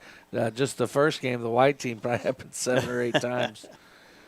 And they never would make them, get a holder. Even after it fell off a couple times, they'd let them just keep setting it up. Once again, there's a strong wind going from right to left here, about 14, 15 miles an hour. Lopez looking to put his foot into this one. It does so. Good. And it's good. That's out of the end zone. And when I say out of the end zone, it's almost out of the ballpark. Well, that's one way to take a good kick returner out of the game, and that's kick touchbacks. And so Lockhart will have the ball at the 25-yard line.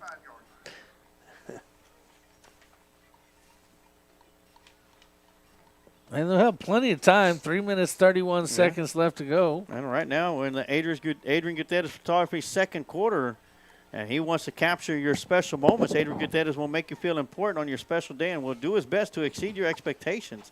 You can reach Adrian Gutierrez on Facebook, Instagram, or just give him a call at 512-227-6794. And he does some fantastic work. If you go to his Facebook or Instagram, take a look at the photos that he's got up. Great job. 1st and 10 for the Lions. A handoff to Bright going around the left side, and he'll pick up about a yard. Make it 2nd and 9. Well, one thing that could work against this aggressive defense that we see from College Station, their linebackers, their first step is forward every time, which means the slant route should be open. So we'll see it at some point here. Lockhart tries to hit a slant. I've seen more than a few times where it could happen. It'd be an ideal spot for Abel. And it'll be an empty backfield. Hyman's dropping back, has to roll to his right, got pressure coming through the front, and that's going to be an incomplete pass to Keelan Lyles. A good job by Lyles there on the scramble drill. He had kind of sat down on his button hook, and once he saw Hyman scrambling, he got open, but Hyman was unable to get it to him. He had to throw it across his body, moving right, trying to throw it left. They say that's one of the hardest things to do in a football game. They say, you know who can do that? Tom Brady and nobody else. Because, really, if you start throwing across your body like that, that's like a 9 out of 10 interception. 3rd down and 9 for the Lockhart Lions. Hyman's calls for the snap. Low snap, rolls to his right. Great job picking up the Gets it out blitz. to Keelan Lyles. Great catch. Better give it to him. I tell you what, Roland Bright made that happen by picking up the man. Number 41 was coming hard off the edge. That's Ethan Novosad. That's a familiar name for some of us. Used to play the Dripping Springs. Had some boys named Novosad that were pretty good. Yeah, they were all right. Austin Novosad. And I think he went on to play for Texas, if I'm correct. Did. Oh, it'll be a run right up the middle by Bright. He'll pick up a couple of yards. Let's take a look at that last pass play. As that's going to bring up 2nd down and 7.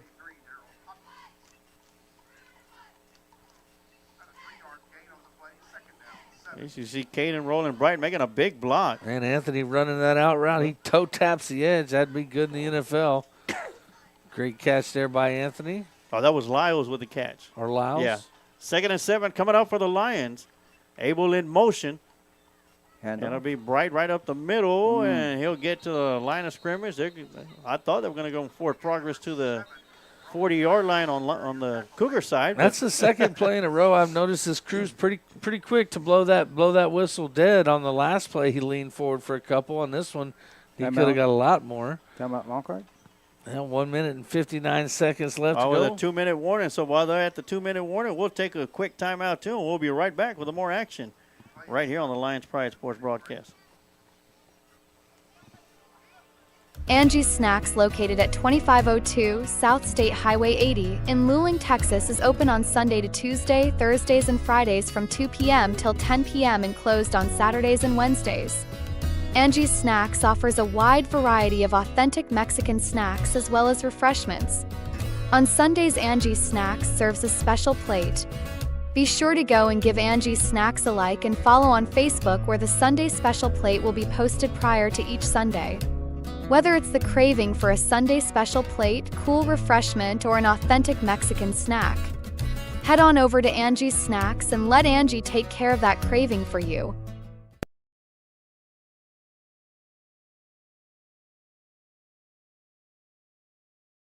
Give ourselves a chance. We're coming back from the 2-minute timeout. We got some action in the area in district play. College Station A&M consolidated at Cedar Creek with 5:24 left to go in the second quarter. It is 21-0 in that contest. Big 3rd down and 8 here. Luling versus Florence. We'll get to that score here in a second, as both teams are looking for their first win. 3rd down and 7. Hymas rose to his right. He's going to keep it. He'll go forward, and he's going to be shy of the first down of about a yard. Got to love the effort from the senior. Yeah, he's definitely close enough for them to go for it. I'd line up quick here, get a tush push, and get you a first down. But no, they're going to burn a timeout and talk about it. And that's going to be their second timeout. They'll have one timeout remaining. And, of course, at Florence, it is Luling Eagles 14, Florence Bulldogs 0, with 9:34 left to go in the first half. And, Coach, gentlemen, this one, someone's always got to go in this one, because both teams have not won a game so far this season. Both of them are fighting for that first win. And other games in the area, Cibolo Steel, a big game at Rattler Stadium, 3-0 early in the first quarter. Yes. And, of course, at Elgin, the Battle of Barbecue, Bastrop and Elgin.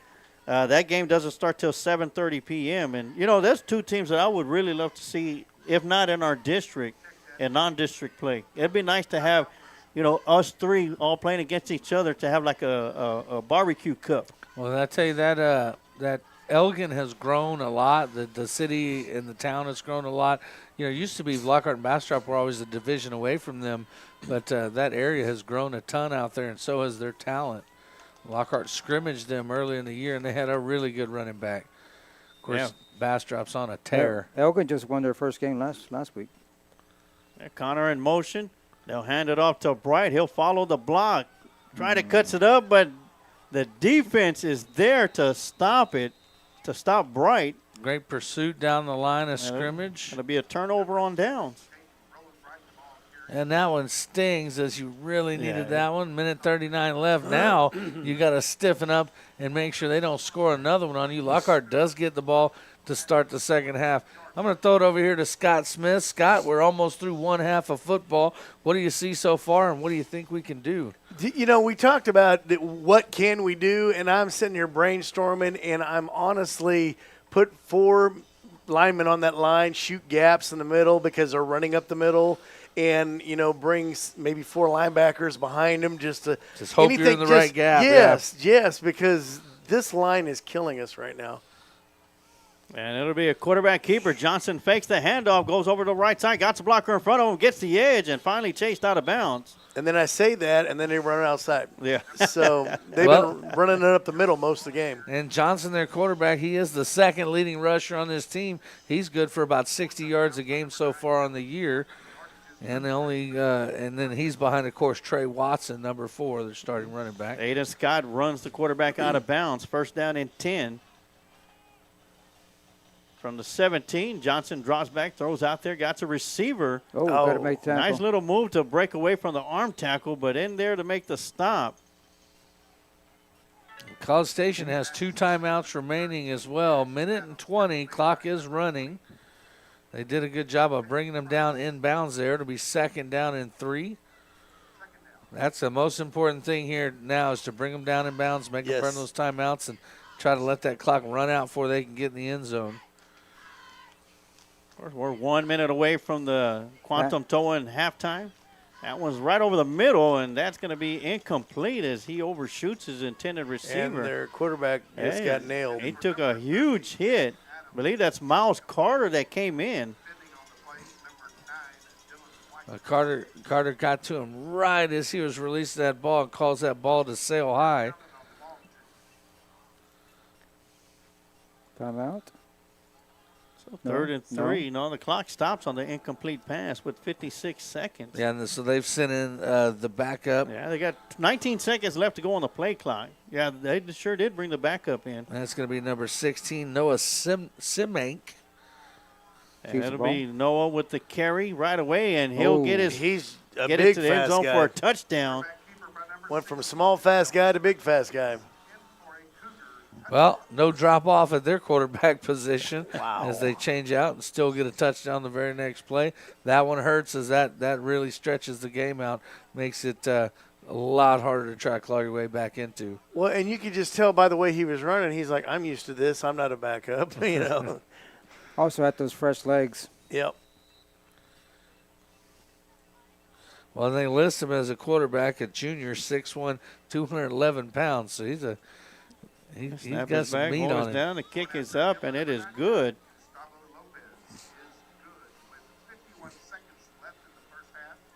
Well, most important thing here now is just hold on to the ball and don't give it away here.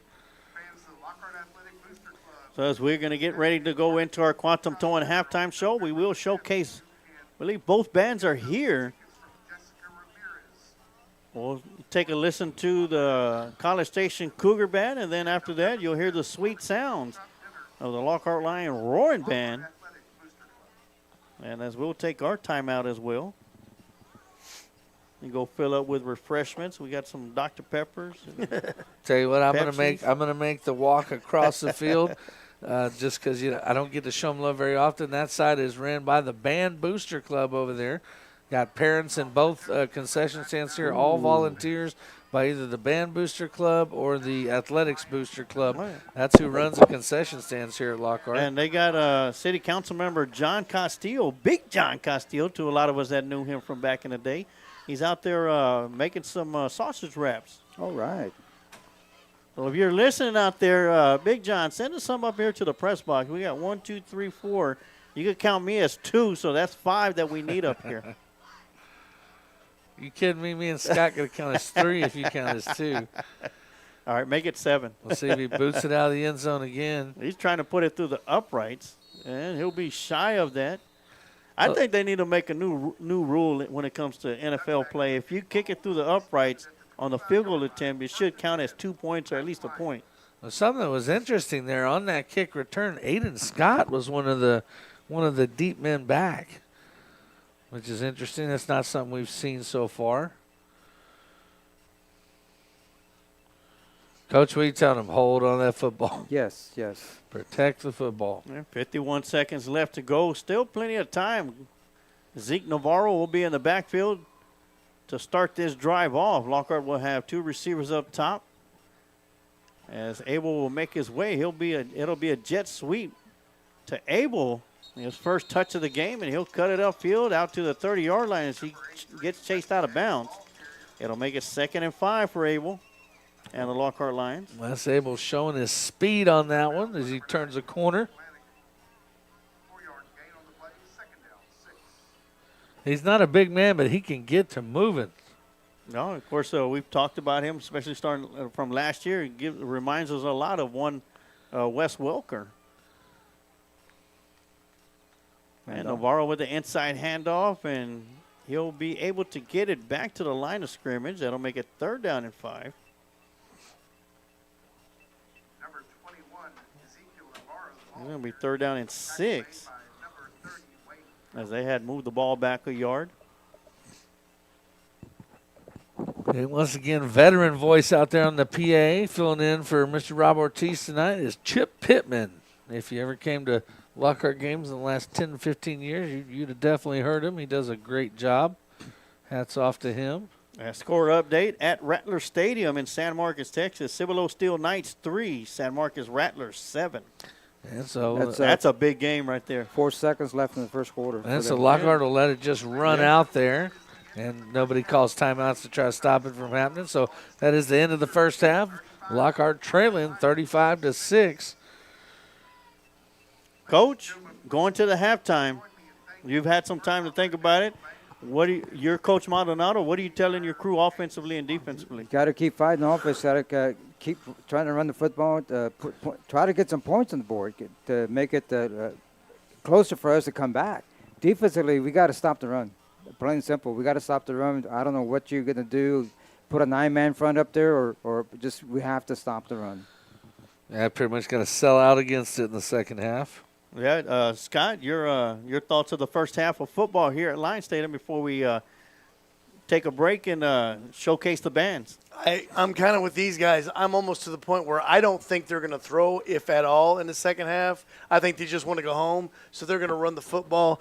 I'm not against putting 5 guys on the line, put 4 linebackers in there and sell out on the run, because I think that's what they're going to do the rest of the game. I think they're going to run it on us, try to run the clock out, and try to get home safe with their guys and healthy.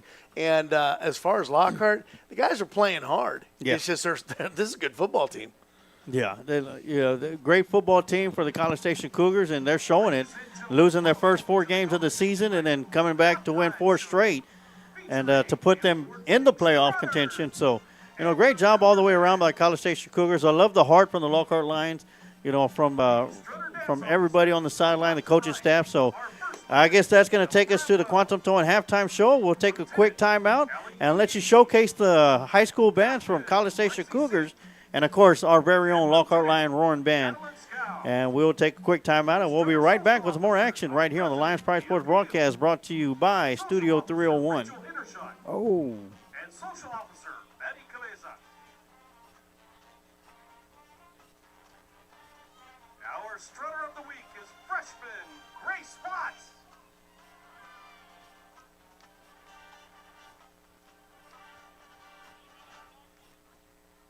And now, the Strutters are excited to entertain you with their streamer jazz routine to Bad Medicine.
Would like to recognize their Teacher of the Week from the SPED Department, Mrs. Lehrman. The Strutters are under the direction of Christine Kleinecke. Thank you for supporting the College Station Strutters. Go Cougar!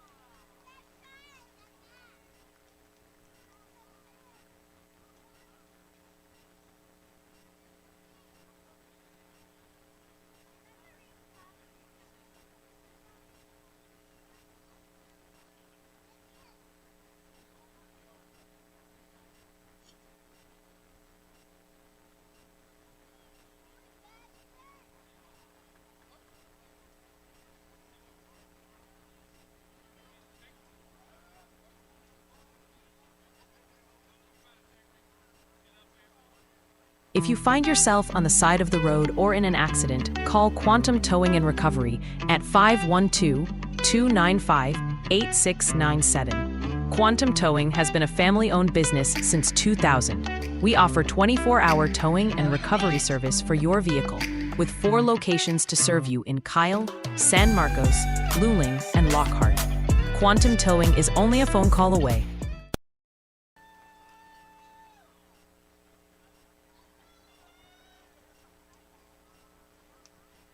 And as we continue on through the Quantum Towing halftime show, we just saw the College Station Cougar Band. And right now setting up in midfield will be our very own Lockhart Lion Roaring Band. Getting set up. So once again, we're at halftime. The Quantum Towing halftime is College Station Cougars 35, Lockhart Lion 6. Lockhart will be receiving the second half kickoff. But once again, let me go and turn off my headset and turn up the crowd mic. As a sweet, you'll be able to listen to the sweet sounds of the Lockhart Lion Roaring Band. It's Lockhart Lion halftime.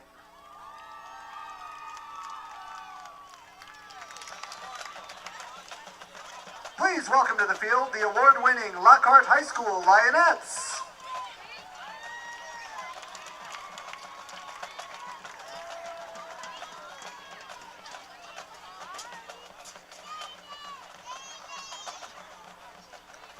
The Lionettes are under the direction of Miss May Baylog.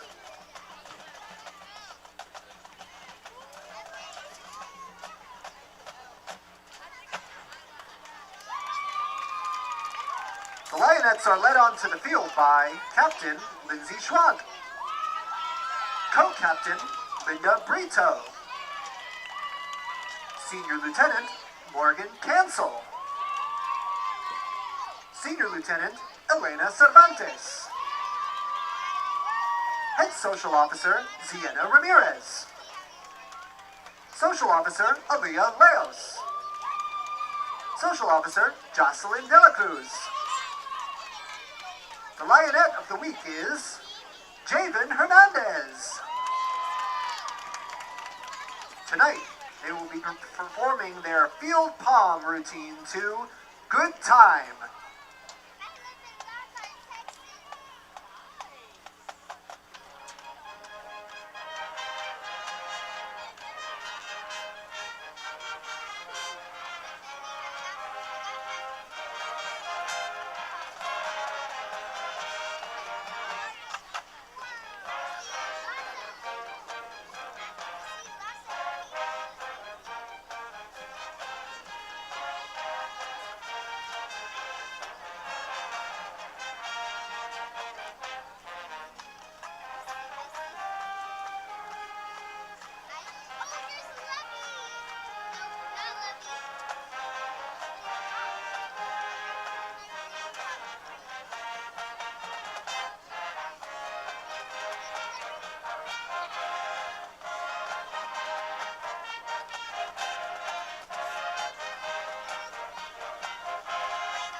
Please give one more round of applause for the Lockhart High School Lionettes.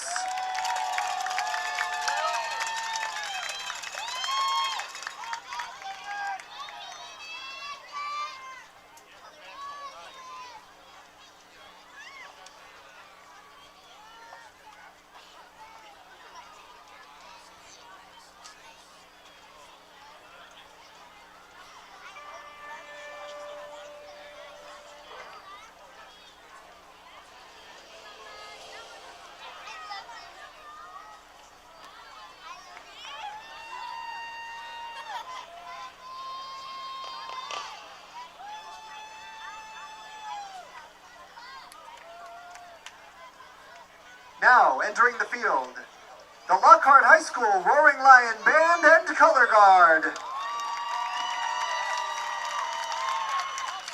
The band is under the direction of Mr. Peyton Grover, Mr. Joseph Gannon, and Mr. Jared Autry. The color guard director is Mr. Sergio Rodriguez.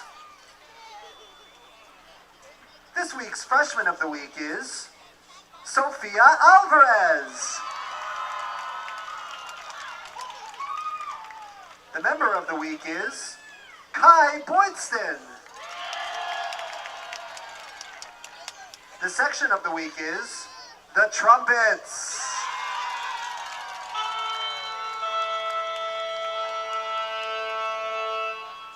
The color guard member of the week is Olivia Rosales. Congratulations to these talented Lions for being locked on excellence. Tonight, the band and color guard are proud to present their 2025 program, Pedal to the Metal.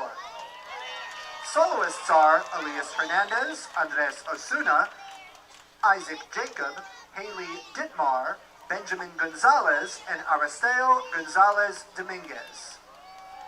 Drum majors are Melody Suarez, David Maldonado Cervantes, and Edith Cerate.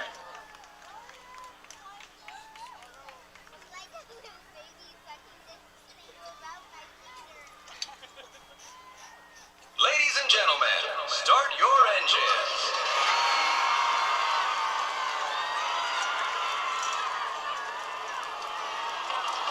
Now pulling up to the starting line. It's the Lockhart High School Roaring Lion Band and Color Guard.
Ladies and gentlemen, the 2025-2026 Lockhart High School Roaring Lion Band and Color Guard.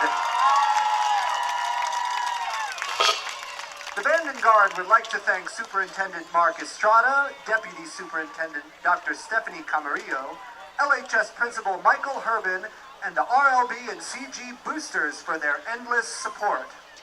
The Boosters would like to thank the following sponsors.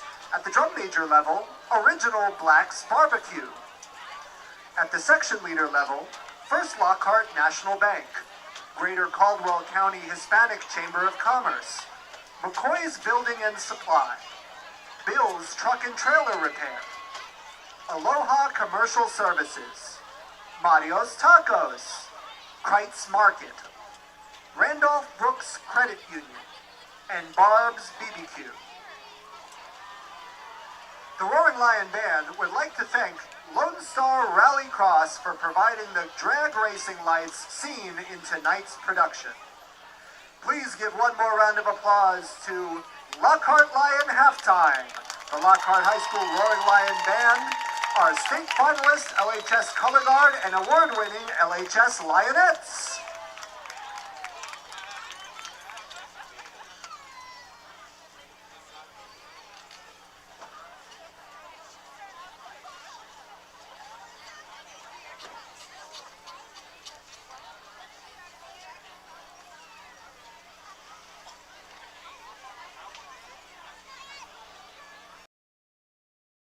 If you find yourself on the side of the road or in an accident, call Quantum Towing and Recovery at 512-295-8697. Quantum Towing has been a family-owned business since 2000. We offer 24-hour towing and recovery service for your vehicle, with 4 locations to serve you in Kyle, San Marcos, Luling, and Lockhart. Quantum Towing is only a phone call away. KJ's Embroidery is the place that can make your embroidery dreams a reality. If you're looking for embroidery work for business hats, shirts, or patches embroidered with your business logo, owner Randy Ellis can get you lined up. From a handful of items to bulk items, KJ's Embroidery is the one to call.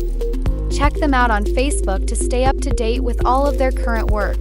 If you would like to reach out to KJ's Embroidery for embroidery work done, you can send an email to kjsembroidery@gmail.com, or you can call them at 830-263-2447. Kent Riddle Properties is the main sponsor of the Lions Pride Sports broadcast for the 2022 to 2023 season and has been a big supporter of Lockhart Lion Sports for over 40 years. Lockhart Lion fans all over the world have been able to follow the games on the Kent Riddle Properties scoreboard, as well as being the main sponsor of the Lions Pride Sports broadcast. Kent is also the QA guy for every broadcast. Kent Riddle has been in the real estate business for over 35 years. If you are looking to buy, sale, or lease a property in the area, you can contact Kent Riddle at 512-359-0036. If you're looking to cherish that special moment in photos, Warren Yanez Photography is the one to call. Warren Yanez is a very talented young man with the inspiration and determination to capture the photos that will create everlasting memories. In June of 2025, Warren was voted Best Photographer by the National Student Leadership Conference in Washington, D.C. Warren Yanez Photography has flexible scheduling with shoot locations available within the Lockhart area. If you are interested in having Warren photograph yourself, your family, and/or pets. For more info about availability to schedule a session and for rates, you can contact Warren at 512-855-3106. Luling MMA provides a safe and professional martial arts instruction for kids and adults. Head trainer and owner King Webb is a 3rd-degree black belt in Brazilian Jiu-Jitsu and a 1st-degree black belt in Taekwondo. Luling MMA offers classes in the sweet science of boxing, Muay Thai, wrestling, Brazilian Jiu-Jitsu, and MMA.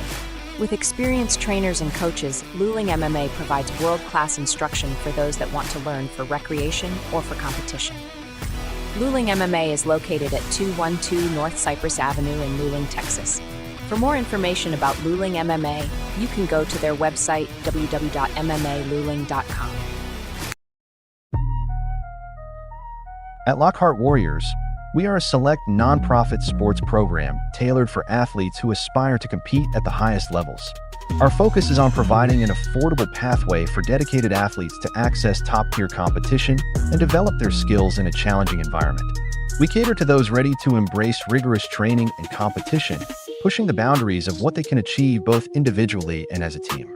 Our program emphasizes resilience, strategic growth, and dedication, ensuring every athlete has the opportunity to excel. Our ethos of pride, personal responsibility, and daily excellence underscores our commitment. At Lockhart Warriors, every participant is prepared for the demands of elite competition and equipped with the skills and mindset to succeed in all aspects of life. We are more than just a sports program. We are a launchpad for future leaders in sports and beyond. For more info, head on over to lockhartwarriors.com. Born and raised in the heart of Austin, Texas, Bobby and Bobby Mack are the dynamic duo behind Tater Q. One day, Bobby envisioned a stuffed potato loaded with all the fixings. An idea that sparked the beginning of Tater Q in 2016. Fast forward to January 2023, when their first brick-and-mortar location opened its doors at 1202 FM 685 in Pflugerville, Texas. Tater Q restaurant has redefined comfort food with our famous spud. Each loaded baked potato is crafted with savory meats, fresh toppings, and our signature sauces, creating a meal that brings everyone together. So stop on by and taste why our spud is a must-try for barbecue lovers. Welcome to the Victory Tap, a locally owned and operated sports bar. Located at 111 East Main Street in Pflugerville, Texas. Cold beverages, a full bar menu with awesome food and TVs everywhere. Along with a friendly staff here at Victory Tap.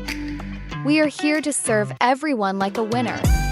Since the inception of sports, athletes have dedicated themselves to being the best. Here at Victory Tap, we strive for the same dedication to be the best. With ice-cold beverages, incredible food, and great service. Come over to Victory Tap and let us take you to Victory Lane.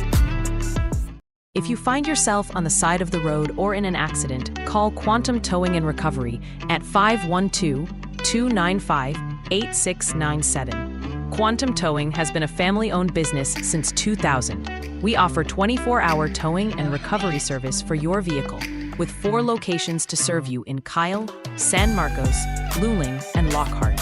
Quantum Towing is only a phone call away.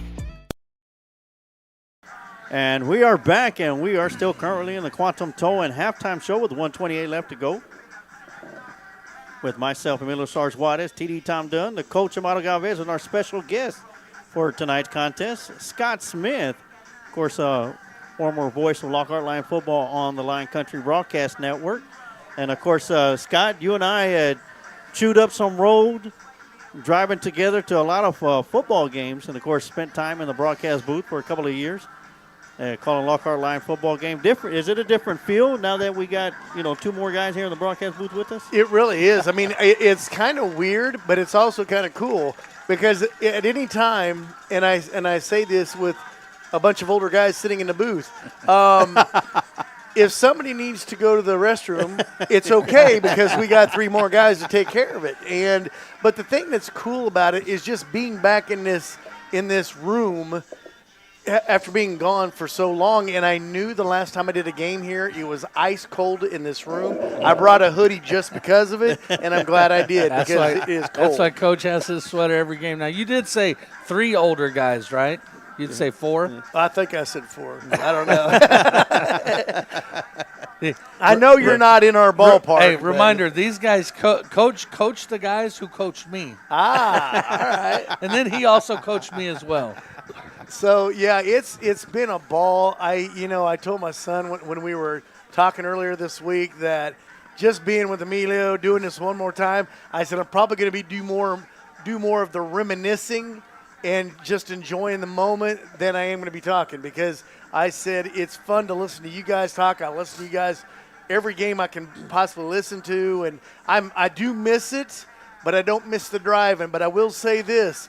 Emilio found us some of the greatest food to eat on the roads that I've ever eaten. He's always telling me about an hour and a half before the game, I'm going to eat here. And I'm like, well, I'm going to show up about 20 minutes before the game. I'm on my way. I work till 5 every Friday, so wherever we're at, I got to make it. And then the only game that I can reminisce about that seemed like it took forever was the Uvalde game. That drive was something else. Got a Riley McQueen said, yes, Gustavo Lopez is crazy. That's the field goal, the kicker for the College Station Cougars. And gravy. And he sends another one to Austin up 183. That lands about 4 yards out of the end zone. And right after that, McQueen says, at home, he kicks it over the fence. Now somebody's got to go get it every time. That's a 2-run home run kicked by Gustavo Lopez.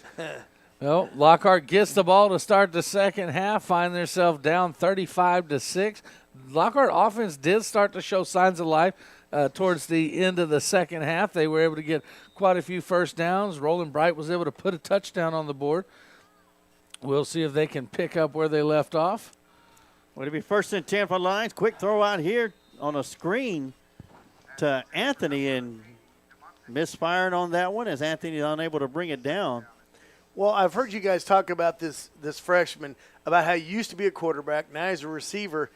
At this point in the season, heck, try him at running back. He's so dang fast. So they just need to put some weight on him. He was a running back. So this is how it went from say Pop Warner on. He started as a running back in Pop Warner, got into 7th grade, was a running back and safety, and then in 8th grade ended up playing quarterback for a year, and now he's playing wide receiver. Wow. Eventually he's going to be a running back. Just need to put on some weight on him.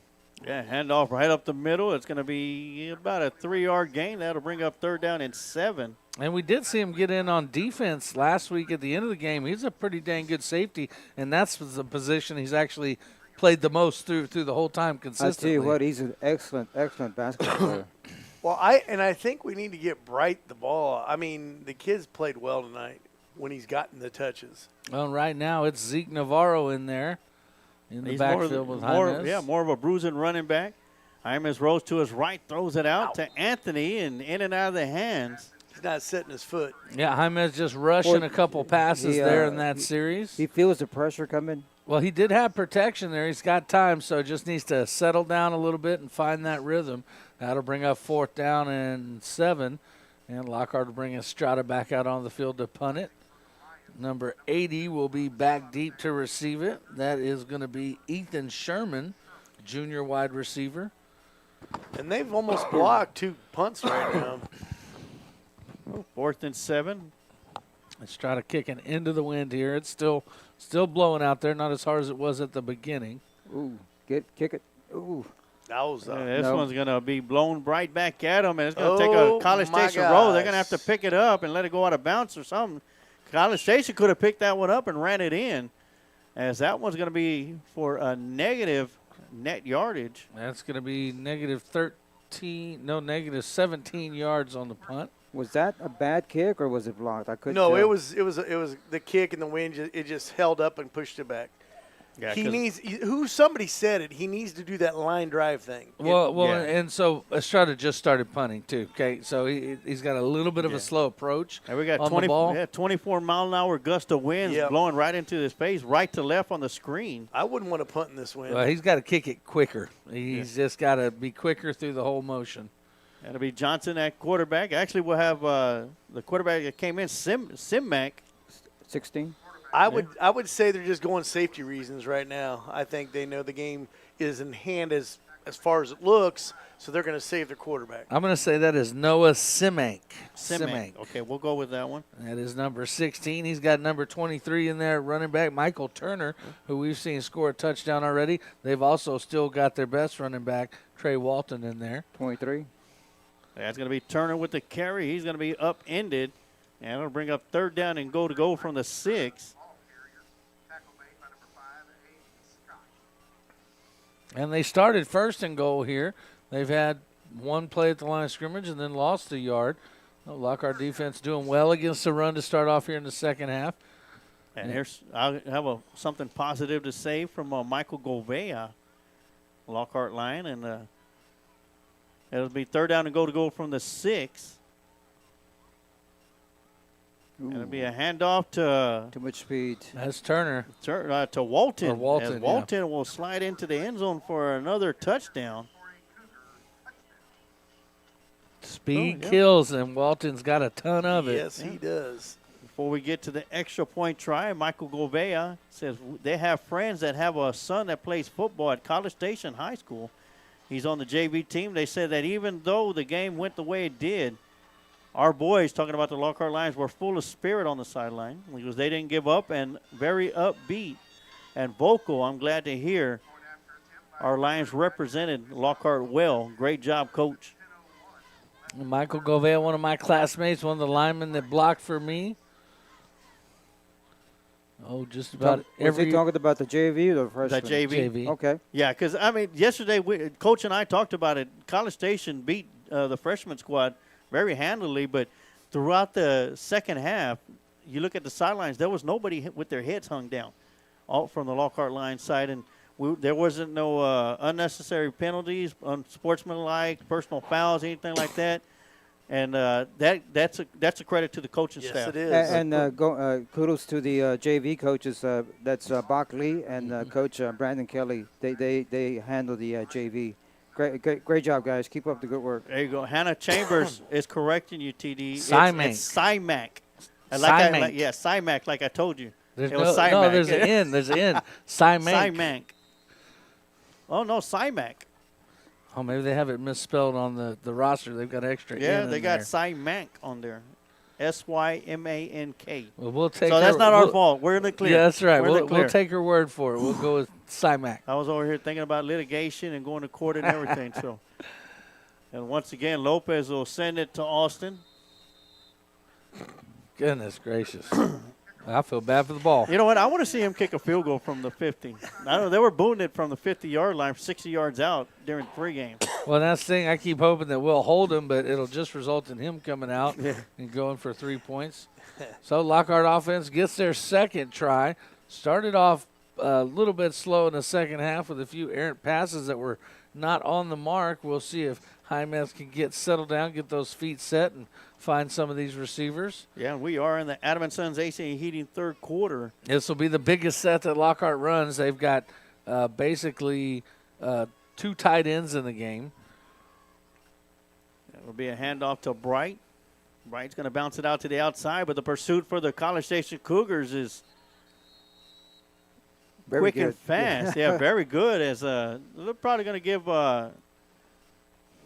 Bright about half a yard. They swarm tackle the ball because They every do. time the ball carrier has the ball, all but 2 guys are over there tackling somebody. Yeah, second down and 9.5 is how I have it on the screen, so we'll go with that.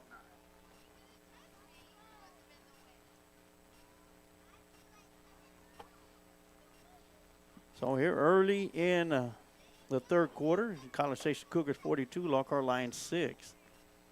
Hyman gets the snap. He'll hand it off to Bright. He'll come around the near side. And once again, great job by staying home on the outside. Well, and I'll tell you what it is. They have zero worry that Lockhart is going to throw the ball over the top. They're loading up 8 men, and they're even bringing their outside linebackers as well. Everybody for their team is within 10 yards of the line of scrimmage.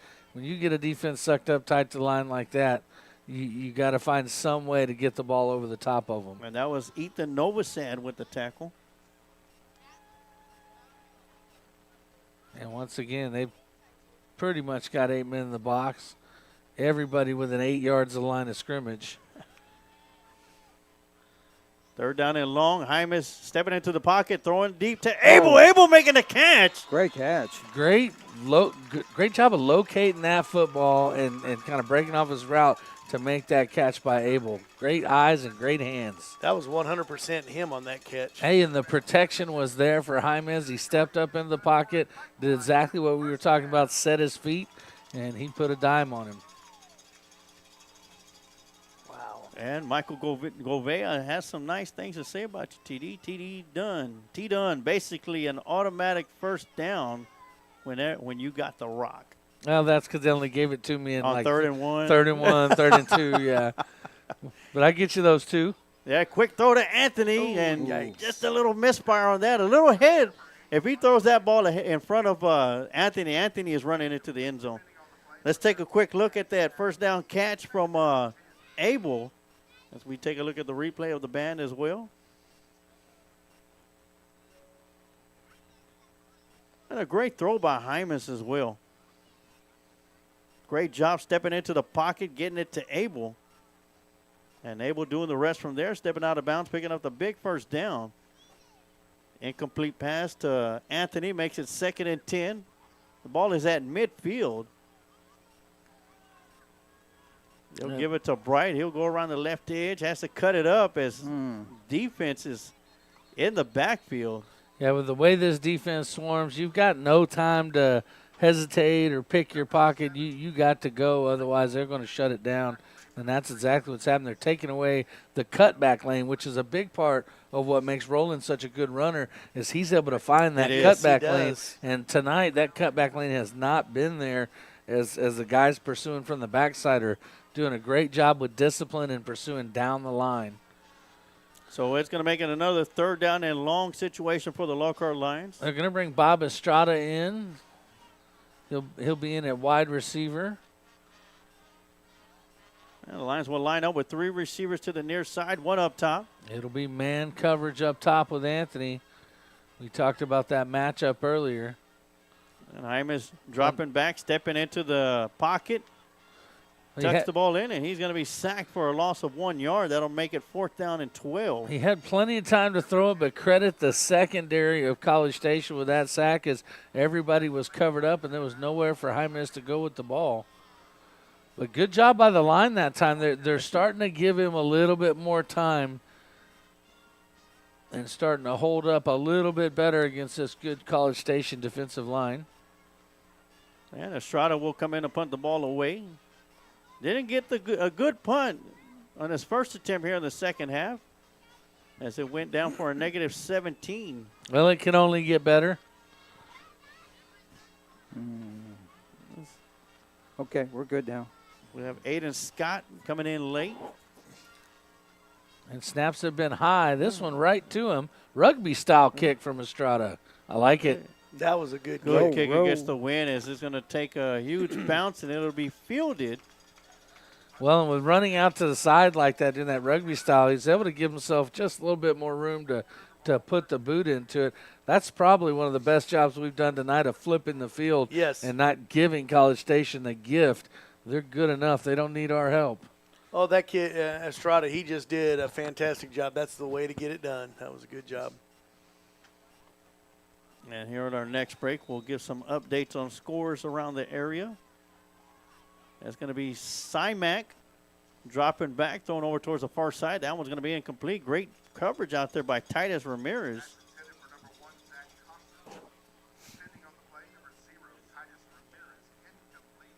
Okay, when I said Titus Ramirez, I started thinking, was that jersey bunched up? I'm telling you. Folks, for those folks at home, if you hadn't been to one of the games this year, the jerseys they wear, they all wear them bunched up. So we're looking at about a half a number on about half the players trying to figure out who it is. Yeah, Walton getting a good carry with the run over the right side, and he'll pick up a big first down. We're going to see that kid for about 5.5 more minutes, and then he will be done. What? Unless we get him, we get College Station next year again. Or now. I watched a player try to throw his towel. Watch the wind is that's the first time he did it, the wind blew it right back to where he threw it from. Wind was like, oh, you're not littering on this field. So 1st and 10 for the College Station Cougars. Ball is at their own 45-yard line. It'll be Turner back there with him now. And Turner will get the handoff, and he'll go right up the middle, just as Walton has done all night long. And Turner picks up about 8 yards to make it 2nd and 8. That was like Scattaboo there. God, dang, he just dropped his shoulder and ran. Speaking of Scattaboo, that's my surprise player of the NFL. He's doing a heck of a job for New York, of course. But yes, he sure is. So that's going to be Turner once again, and he'll get enough. He's got forward progress. And forward progress will get him to the 49-yard line in line territory, and another first down for the College Station Cougars. Yeah, my son is a Pittsburgh Steelers fan, but he loves Scattaboo. Yep. And Big Benavidez on the tackle that time. Lockhart's got to do something to slow down this run as they're across midfield, and they're doing it all on the ground. They'll pass it this time. Simac drops back, sidearms it, and that one's going to be incomplete. And that wasn't on the quarterback. That was on his receiver, who just looked like he didn't think he was actually going to get thrown the ball. They stopped on the route, and Simac with the sidearm getting it out there.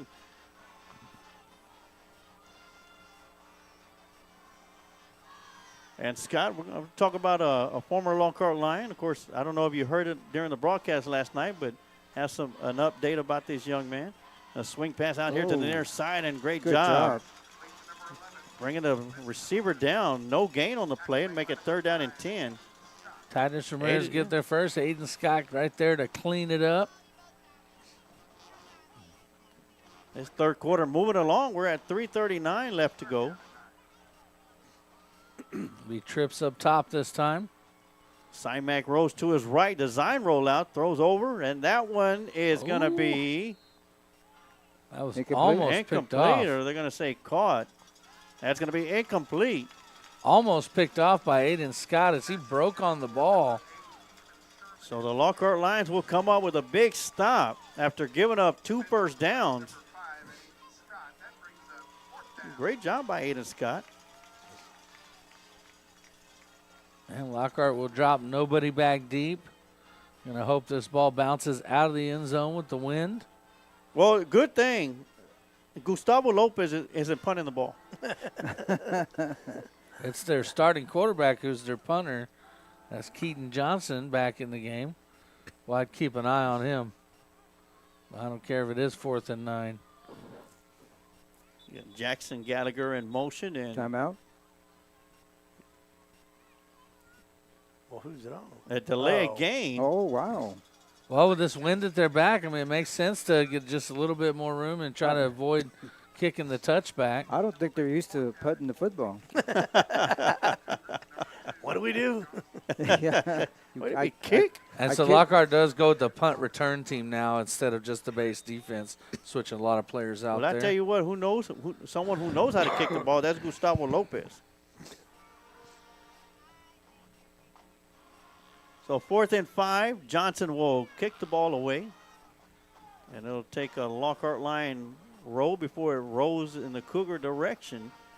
And it'll die down at the 13-yard line where the Lockhart Lions will take over 1st and 10. Not a bad punt from a quarterback. Very good. And, it's always good to hear from former Lockhart Lion players, whether it's football, basketball, baseball, whatever the sport may be. But Scott Smith, I got in contact with one Ja Gully. I know you remember him.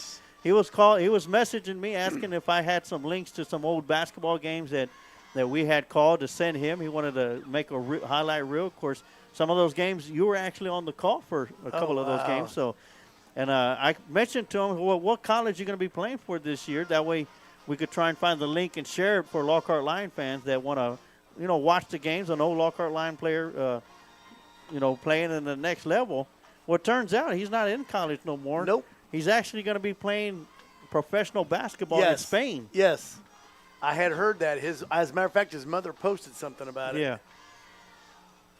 Man, they hit us in the backfield. That's number 6, Cade Locklear, senior defensive back, getting penetration in the backfield and making a tackle for a loss. So the Ja Gully, yes. He's 5'0" when he came in as a freshman. Great ball handler, but he wasn't dual with the skills of the hands. But that kid put in the work, the hours, the leaping ability. Yeah. He can dunk. I think he's maybe 5'10", 5'11". Yeah, he grew when his skills started coming together. Yeah, and the kid was free throws. He's money. He's like Larry Bird. And he's just an amazing story on what hard work does for you. And 2nd and 11 coming up for the Lions. Hyman gets a snap, hands it off to Anthony. And Anthony. And that's kind of a misdirection jet sweep there. They bring Anthony all the way across the formation, then catch him running back with the ball. He picks up a little bit, eliminates the loss, and then picks up a yard. Third down. Yeah, 3rd down and 9. All too familiar tonight for the Lions are these 3rd down and 9s, 3rd and long situations. We're going to need to do something like they did in the championship game of Remember the Titans. We're going to have to do a reverse with them pursuing so hard one way. He says, give me a reverse, or he says, give me an X pass with a backside George reverse. And run with it like your life depends on it. And let John. Good protection for Jaimez. Let Sunshine. Great catch by Anthony. And he's Anthony fighting by for the forward, sticks. and I think forward progress is going to get him to the first down marker. The near side judge is marking first down, and they are going to move the sticks. Change are moving. Great job. Oh, my gosh, that was a fantastic catch. Great protection and giving Jaimez time to deliver a great ball to Anthony, and then way to fight after the catch. I say it each week with Anthony. It's all about yards after catch with this young man. Oh, I thought he was down. He was just squatting. So great job on the big pickup for the first down. Edelman. That's who 83 reminds me of. Edelman. Julian Edelman. Well, Edelman was just the second coming of Wes Welker. Speaking of, that's McGee that time. With the catch. Great catch. That was a great throw. He'll be spun around, and it'll be another first down pickup for the Lockhart Lions. And we see the confidence of Jaimez growing play by play. He set his foot that time, and he put it right on the money. Well, and that's been the difference the last 4 or 5 times. He hasn't had someone in his face right off the snap. Exactly. Offensive line doing a good job. Credit the offensive line for doing that, and great job by Jaimez to get his feet underneath him and make the strike. Beautiful throw. And great catch by McGee for another first down for the Lions. And this one's going to be batted at the line of scrimmage. Good thing nobody was in the area. And that's going to be number 41 coming up with the batted ball, knocking it out of the air, Ethan Novosad. And Lockhart starting to try to take advantage of them stacking against the run with a play action that time. The play action looked good. Novosad just able to get that paw up and on the ball. 17 seconds left to go. Got to think this will be the last play of the Adam and Sons heating and air conditioning third quarter. And the clock had stopped on the incomplete pass. 17.2 seconds left to go. Play clock is down to 5. They're going to have to hurry up and snap this ball. They do so with 2 seconds left. Oh, look at the blocking. Throws out to Navarro, and yes. Oh, my goodness. Despite the loss for on the play, as you mentioned, TD, great blocking up front by the front lineman now. Well, they were only rushing 3, but the 5 of Lockhart, he could have had all day to throw it. But he elects to go to his check down. That'll be the last play of the Adam and Sons third quarter, and that will take us into the Meitler Plumbing fourth quarter. And we'll take a quick timeout, and we'll be right back with more action right here on the Lions Pride Sports broadcast. Adam & Sons AC and Heating is a locally owned business. President, CEO, and U.S. Navy veteran Adam Renteria has been certified in HVAC since 2010. Adam is also certified as a home performance specialist through BPI. Adam & Sons offers professional work, excellent quality service with affordable prices. Whether it's commercial or residential, Adam & Sons is the one to call. Contact Adam & Sons AC and Heating at 512-844-2695 or email adamrenteria64air@yahoo.com. Mention you heard this ad on the Lions Pride Sports broadcast and get 10% off your service call.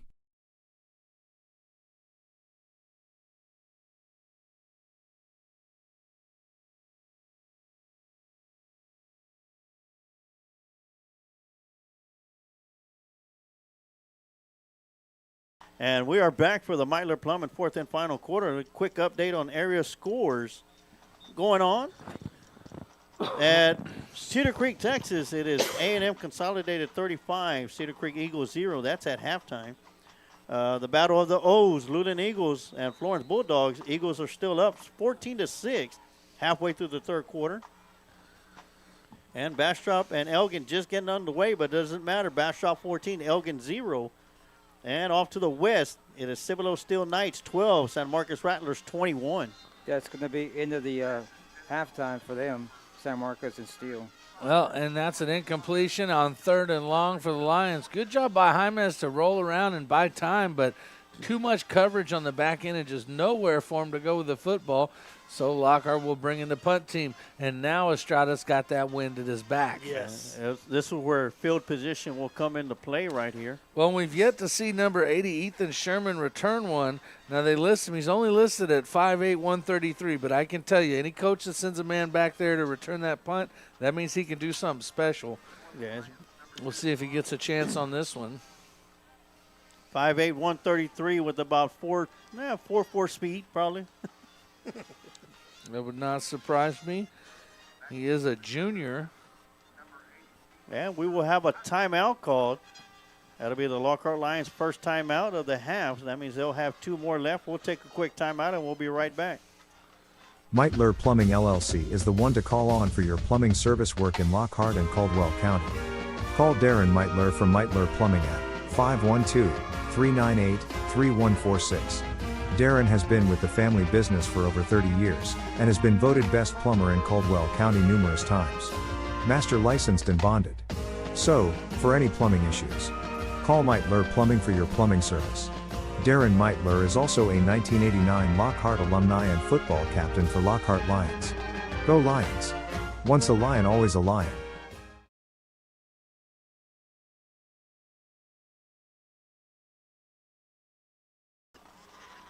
We're back here at Lions Stadium, and if you scroll up in the live chat, you'll see the first comment was Good Old Boys Fishing. It said, who will have the Good Old Boys Fishing catch of the game tonight?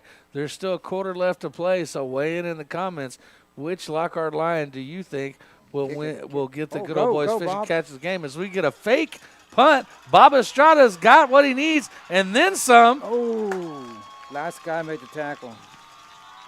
Big fake punt by Lockhart, and Bob Estrada gets it all the way into Cougar territory. I don't know if it was a fake TD. I don't think he had time, and he took off. We'll take a either look way, at the either replay. way, we'll take it. Either way, we'll take it. It was fantastic, whatever happened. We'll pull that replay up here in just a moment if we're able to. But, yeah, let's see where they marked him out. Kind of tough to tell. Looks like, yeah, he got every benefit of it. He's out around the 27-yard line. So, new life for Lockhart on the feet of Bob Estrada. So, you know what? Let's keep Bob Estrada in there. He's in there in the Wildcat. He's got Zeke Navarro with him. He'll look to follow Navarro. Rough start there. The snap took him left when he was trying to go right, so it caused a delay start. Bob Estrada says, no problem, I'll still pick up 10 yards. Did you see that, Coach, how he had the snap drew him to the left and he had to take off to the right? Yeah, that's a tough one. Here's that replay of that fake punt and a big pickup by Bob Estrada. And I think you're right, Scott. I just think they were too close to him. He knew he wasn't going to be able to get it off, and he just took off. And he's still in there. They're still going with the Wildcat. First down in the red zone. He's running hard. He'll send Connor in motion. This time they'll run left. He'll pick up a block from Zeke and then try to turn upfield, but he's not going to make the line of scrimmage this time. As we see the band doing their nightly spirit walk. Let's go join them. And so 2nd down and 10. Lockhart will send the quarterback back into the game. And they'll bring Caden Roland Bright back into the game as well. Scott, you called for him earlier. He's in there now. Man, if we could use him right now is it. Yes, Lockhart would love to. Last week we only scored 6. We did not want to have 2 weeks in a row with that low of points. He'll motion to an empty backfield. Blitz coming. Steps up in the pocket. Does a great job avoiding it. He's got a man open in the end zone. It's Anthony, and that's a touchdown, Lions. Now that's the catch. That's a great catch. There. That is the catch. Right what a great job by Noel Jaimes to feel the pressure, step up and avoid it. He had McGee open at the sticks right in front of him. He said, no, I want it all. And he goes to Anthony in the end zone, and that gives Lockhart another 6 points and breathes some life back into this crowd. He probably could have walked that into the end zone, but beautiful pass and an even better catch. Well, and I love the decision. You know, he had the dump off man of McGee just right there in front of him. Nobody with McGee, just standing by himself. He said, nope, I'm going for all of it. Now we'll pull that play up real quick after the 2-point conversion. And they'll look to go for 2. This will be a handoff to Roland Bright. He's going right, and he's got the 2 points. And Lockhart's back to 14. And they'll trail 14-42 with 9 minutes, 43 seconds left to go here in the Meitler Plumbing fourth quarter from Lockhart. Signs of life from the Lions late. And we'll take a look at that play. And it'll cut real quickly from the band to the play here. So we can see he motions to empty, so he's got no protection. Man coming off the edge, that's their best player. He steps up, makes a miss, and then great job of Anthony by high pointing the ball in the back of the end zone and getting a touchdown for the Lions. Tell you what, we asked a few minutes ago who would have the good old boys fish and catch of the game. I think Monte just threw his name in the hat once again on that one. And DMAC 2525, yes, we do read the comments when we can. Well, I still think Abel's catch was fantastic, but that catch was acrobatic. We've got some good candidates tonight for the good old boys fish and catch of the game. Now, Lamas will come out. Earlier we saw an onside kick. It was executed very well, but they were just able to get their hands on it. Looks like they're anticipating it this time. See if maybe they go with a different style if they do onside kick it. Or you might just take advantage of that breeze and put the boot into it.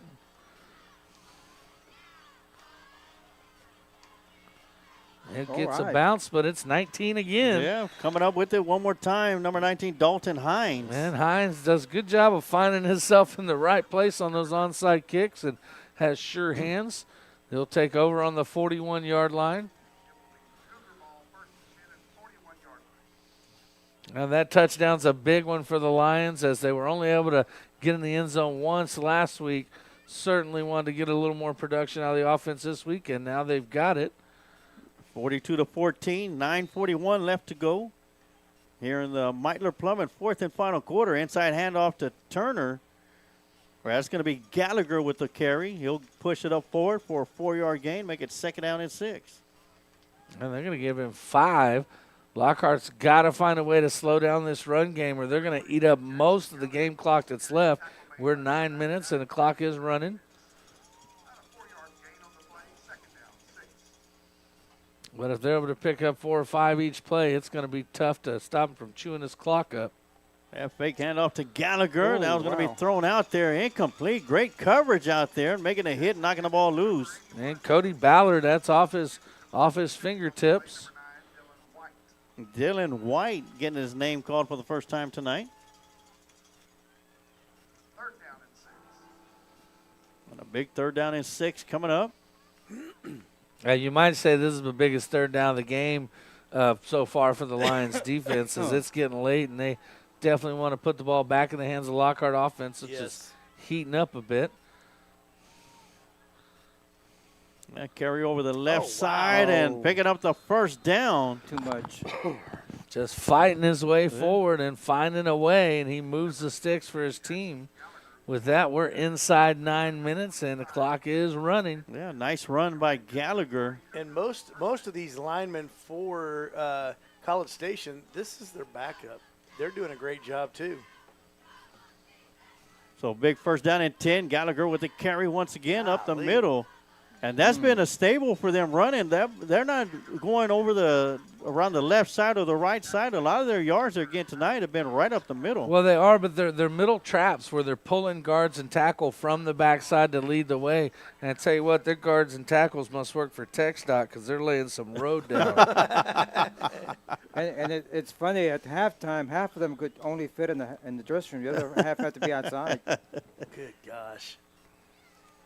There'll be a handoff coming around the near side. I believe that's going to be Gallagher once again. Group of Lions on that tackle. Coming up on the bottom of the pile is Braden Martinez. That'll make it 3rd down and 5. Martinez comes up with a little limp, but if you think he's coming off the field in his own accord, you don't know him too well. That's the caveman. Yeah, dude. He's the type, if he hurts an ankle, say, just take the leg and put me back in. You could tie his shoelaces together, and he's not coming out. Oh, he's coming out now. Now, they forced him to come out of the game. Come on, big man. We're going to need you for the rest of the season. Let's get you out and get you checked. And that's Trevor Lozano coming in to fill in the middle.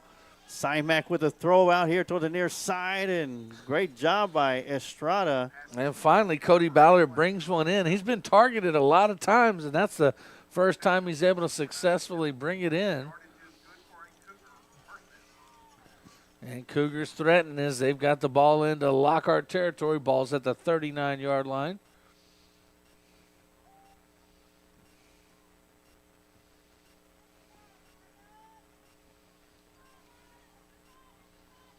Quarterback with the keeper coming around the near side. Is going to be chased out of bounds. Good job by Miles Carter just continuing to stay with the play and running him out of bounds.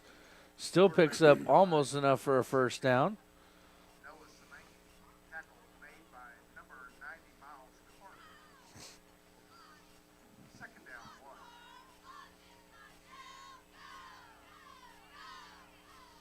Those Lockhart cheerleaders working hard down there to fire up the crowd. We'll give you a little listen in case we got any cheerleader parents out there.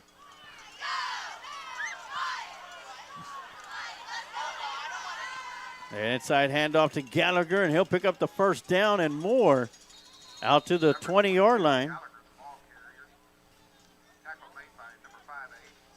And they're moving the sticks so fast the chain gang can barely keep up. Every 2 plays so far on this drive, they've got first down.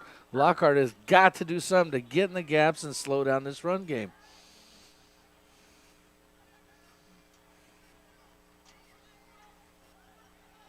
So 1st and 10 for the Cougars. That's going to be Gallagher once again. Well, Scott, you called it that this offensive line for College Station is something else. They get that push every single play. I mean, it's across the line. It's not 1 or 2 of them doing well. That entire line is pushing forward. I would like to see some of these kids playing for UT because our offensive line's not doing so well. There's that inside trap again. This time, Lockhart able to stop them.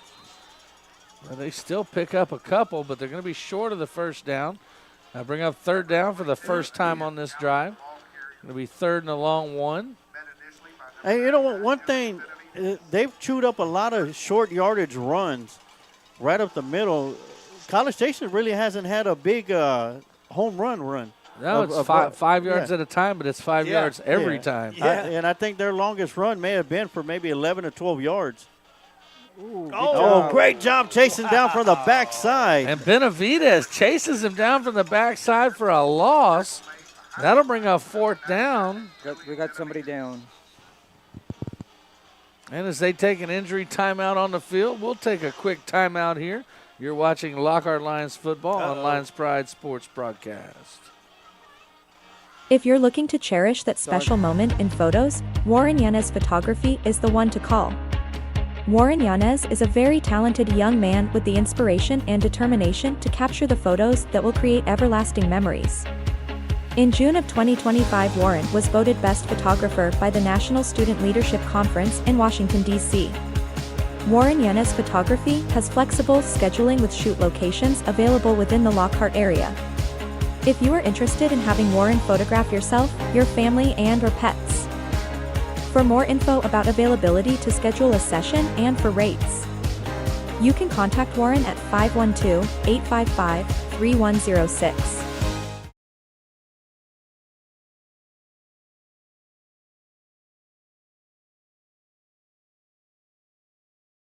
And we are back coming off the injury timeout. It is 4th down and 3.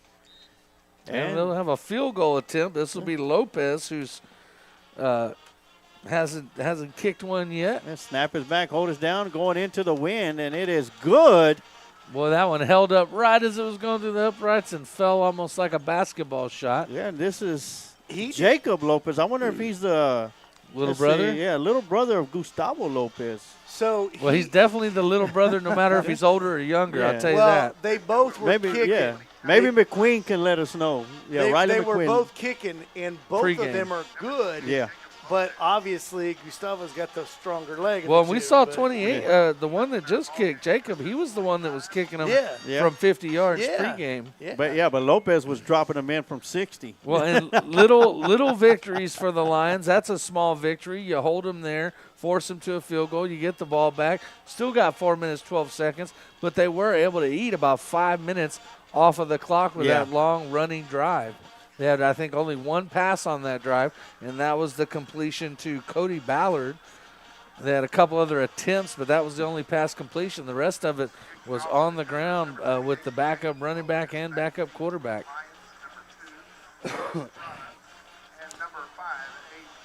So Aiden Scott, and we caught that he was in the kickoff right before the end of the first half. Killian Scott no longer, goodness gracious. Yeah, we got Bob Estrada and Wright back to receive the kick. Killian Lyles is done for the evening. He's in his regular clothes on the sidelines. And just as last night we saw, Coach, nobody's head is hanging on the Lockhart line sideline. No, sir. Actually, Bright's not out there. It's somebody else that is out there. See Bright here on the sideline. That one's going to be a pooch kick. It's going to be fair caught at the 30-yard line. Good job of fair catching that ball and catching it securely. That's going to be Avery Ibarra. Well, when we caught that touchdown pass down here, Bright actually started cramping up in the back of the end zone, so I don't know. And that's what I saw him stretching down here. So, I don't know. We might have seen the end of Bright. It'll be Zeke going in there right now. And Lockhart offense is slowly but surely improving late here in the game. They'll go the power pistol here. Yeah, 1st and 10 from their own 30-yard line. Noel Hymas gets the snap. He'll toss it to Abel. Abel cuts it upfield with some room to run. Crosses the 50. The 40-yard line finally going to be chased down, but not before he picks up a big first down to get into Cougar territory. And that's the second time Abel's got it on the end around and been able to show his speed. That time he cuts it up, weaves through traffic, and picks up a huge gain for the Lions. Wes Abel having his best game of the year so far tonight when it comes to yards from scrimmage. Yeah, we'll pull up that replay here in a short minute. But and that's what he can do for you. It's the same as Anthony. It's those yards after catch. Just got to get the ball in his hands. So 1st and 10, ball is in Cougar territory. Navarro will get the handoff, turns it upfield. He'll pick up a couple of yards. Let's take a look at that run by Abel real quick. Before we get to the next play, it's 2nd down and 8. And you can see they bring Abel in motion. Like I said earlier, you get it to him. He's got a full head of steam. And then Abel doing a good job finding the seams and the gaps. And picking up a big first down. And if they didn't get him right there when they got him, they weren't going to get him. He was starting to pull away when they grabbed him. He'd be on his way to Austin to pick up a couple of those footballs Gustavo had kicked down there. And a quick throw out to the far side. Looks like that was intended for Abel, just in and out of his hands. Good throw by Jaimez. Rolling pressure coming from the backside. He felt it, and he delivered a pretty good ball to Abel. Abel just unable to bring it in. Yeah, you know what? A lot of mustard on that one. Well, what I've seen from Jaimez here in the second half, when he gets out of the pocket, which is a design rollout, he's had a lot more time to throw that football, and has made some great throws as well. And especially moving to his right, that natural direction. As I said earlier, there's very few men in the world who can move to their left and throw right. Bob Estrada in the game now in the slot on this side with Anthony. And Navarro in the backfield. Jaimez drops back, got pressure coming to the front. Bring the house. Steps out to his left, throws out, and a great job by Jaimez just to throw that one away. Yeah, just to get rid of the ball. Well, they rushed 6 that time, and Lockhart did a pretty good job of picking it up, and then Jaimez bought an extra little bit of time himself, tried to find Anthony. Man, it looks like the Lockhart Lions will be going for it. You got to. Got no choice here. 4th down. And the ball is going to be on the 35-yard line. They got to make it to the 27 for a first down. So 4th and 8, and it looks like Lockhart Lions going to call a timeout. While they'll take a timeout, we'll take a timeout too, and we'll be right back with more action right here on the Lions Pride Sport broadcast. Meitler Plumbing LLC is the one to call on for your plumbing service work in Lockhart and Caldwell County. Call Darren Meitler from Meitler Plumbing at 512-398-3146. Darren has been with the family business for over 30 years, and has been voted best plumber in Caldwell County numerous times. Master licensed and bonded. So, for any plumbing issues, call Meitler Plumbing for your plumbing service. Darren Meitler is also a 1989 Lockhart alumni and football captain for Lockhart Lions. Go Lions! Once a Lion, always a Lion.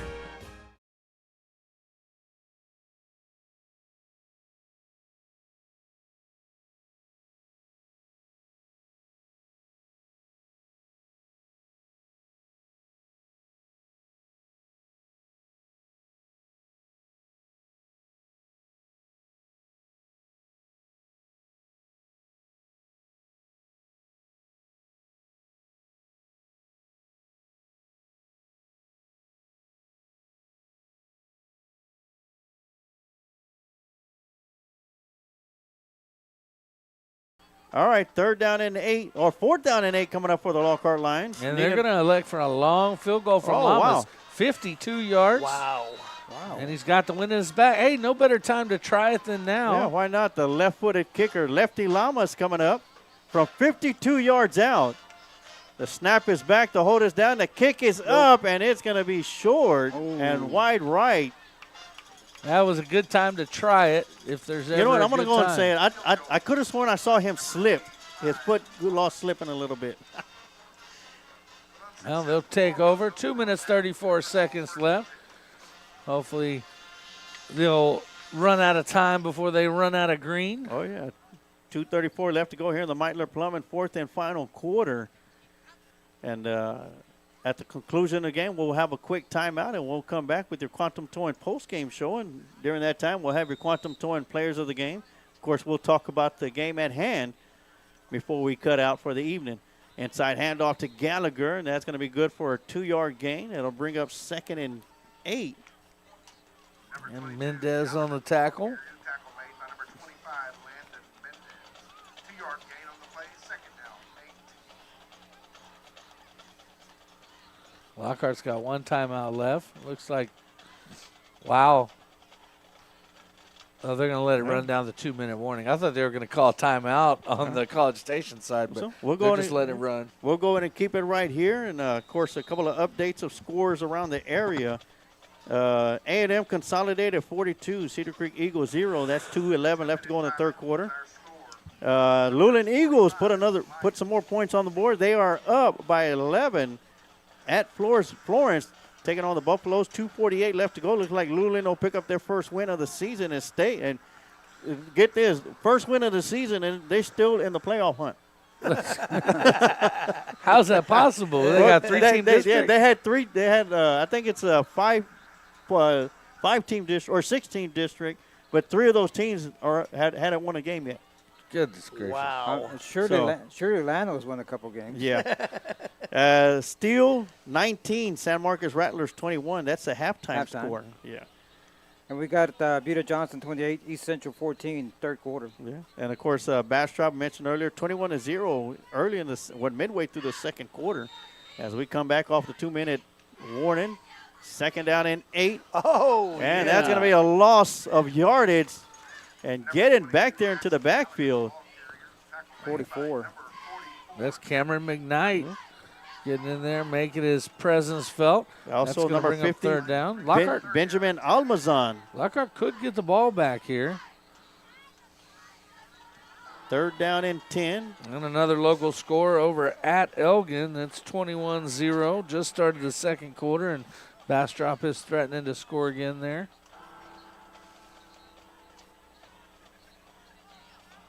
And it looks like College Station is going to be content in running down as much clock as possible. 1:19 left to go in this one.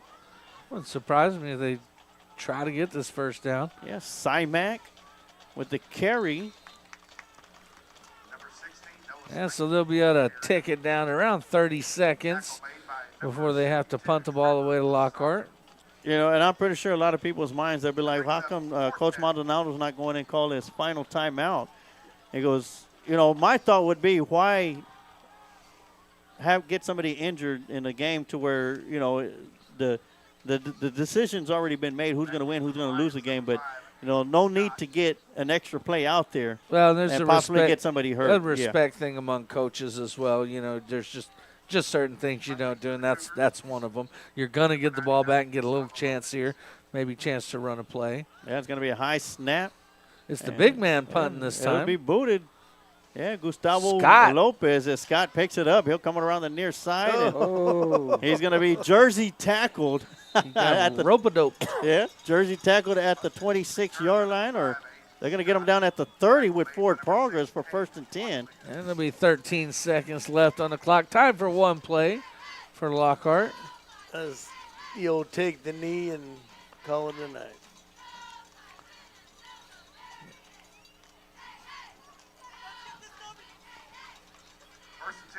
And this weekend is I believe it's early youth weekend for hunting season out there. As always, I'm always telling you, pick up the phone, dial 656-0989, call Westwood Wild Game. If he gets you a deer, take him your deer. He can get you just about anything made out of it you want. Lockhart going to go with 4 wide receivers. And Jaimez will give the ball off up the middle to Zeke. And that'll do it. Ball game. Oh, we have is Christian Gonzalez with his first carry. He picks up a good 7 yards. And that's going to do it. The clock will run out. It is the final here at Lionsfield. College Station Cougars will be going back home to College Station with a 45-14 victory. We are going to take a quick timeout, and we'll be right back with your Quantum Towing postgame show right here on the Lions Pride Sports broadcast. If you find yourself on the side of the road or in an accident, call Quantum Towing and Recovery at 512-295-8697. Quantum Towing has been a family-owned business since 2000. We offer 24-hour towing and recovery service for your vehicle, with 4 locations to serve you in Kyle, San Marcos, Luling, and Lockhart. Quantum Towing is only a phone call away.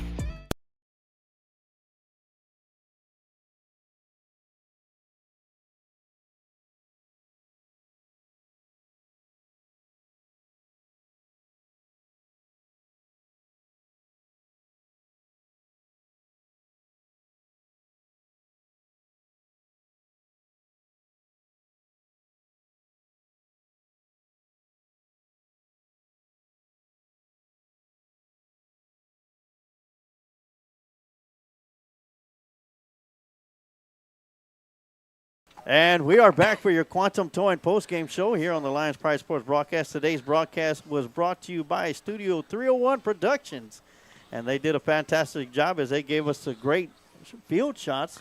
And the video that you saw throughout the night came from Studio 301. So great job by Mr. Bishop and his crew.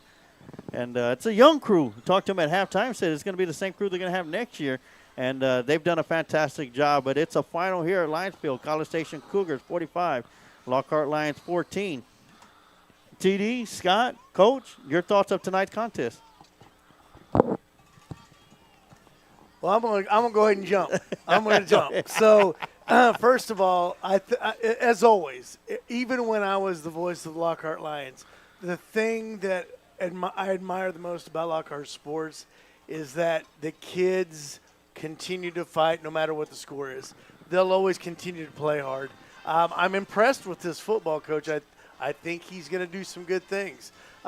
This defensive line has impressed me in the 2 games I've done. I was really impressed with number 44, McKnight. Played well tonight. And then what's number 99? I can't think of his name. Benavidez. Another kid just all over the place. But I really thought the 2 receivers played well. For me, it was fun to be here. I got to see, a lot of offense and a really good football team in College Station. So, Emilio, I love working with you. I appreciate you allowing me to be here twice this year. Yeah. This has been fun, and you guys do a fantastic job. Oh, yeah. Before we get to the other 2, there was a question that was brought to us by Sam Ressler, the voice of Hawkeye Soaring Network. With this being my last season, of course, you and I have chewed up a lot of miles traveling and inside the broadcast booth.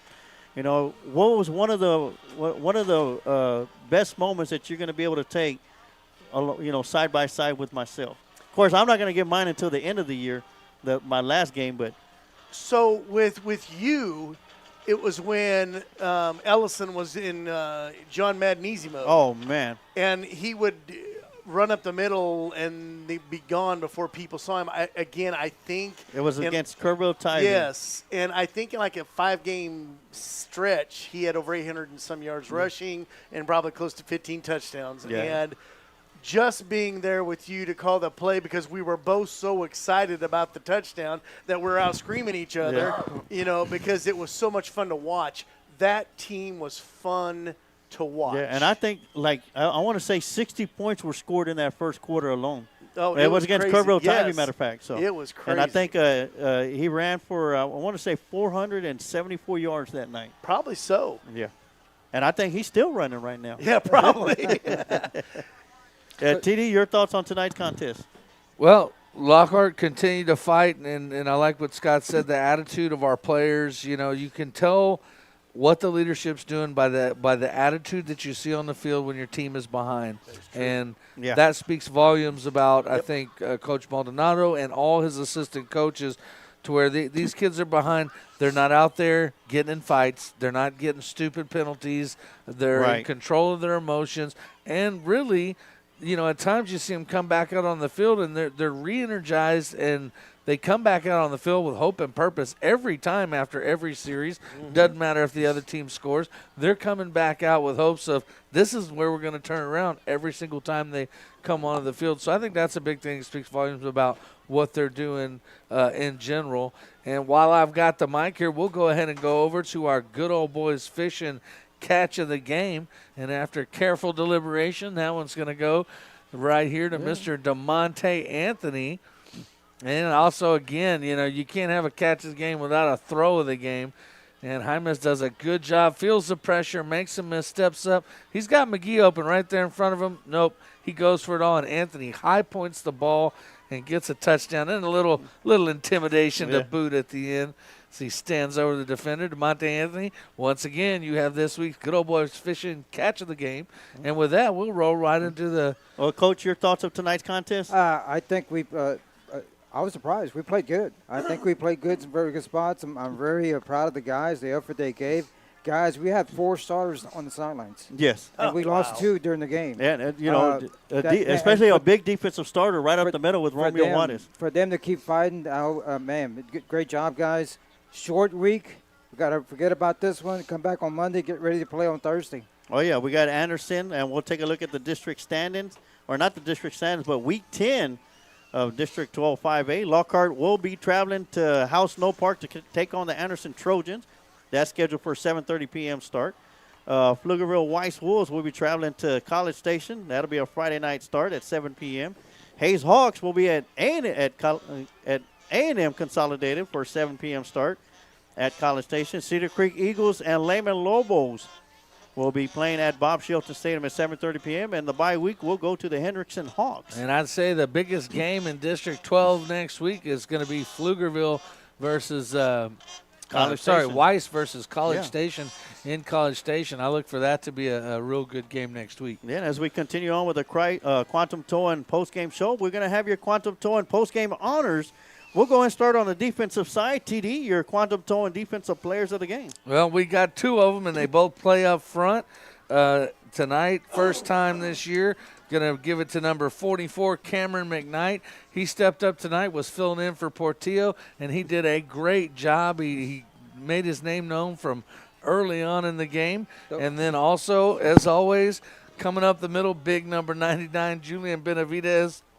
He made himself known from the beginning of the game all the way to the last series of the game. So those are your Quantum Towing defensive players of the game, Cameron McKnight and Julian Benavidez. I was pointing at McKnight's parents there. There's some very happy parents right there, number 44. Oh, there we go right there. He's always got a good support group. He's got about 10 people that wear McKnight jerseys. Awesome. Oh, yeah. Awesome. And for your Quantum Towing offensive players of the game, it's going to go to number 80, DeMonte Anthony, number 83, Wesley Abel, and number 10, Noel Jaimes.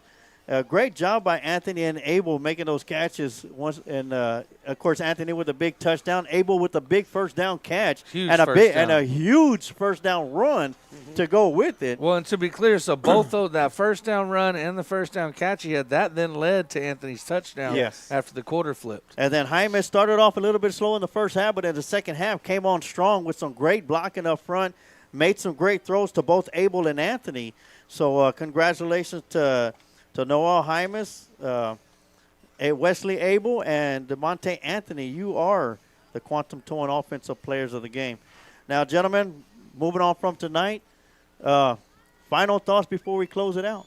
Well, my final thoughts look forward to tomorrow where we're going to wake up and it's going to be 65 degrees and it ain't going to get above 73 in the afternoon. So that's going to do to a lot of rain that's supposed to be coming into the area. I'll take the rain. Yeah. I'm done with the heat and I'm ready for fall and winter time.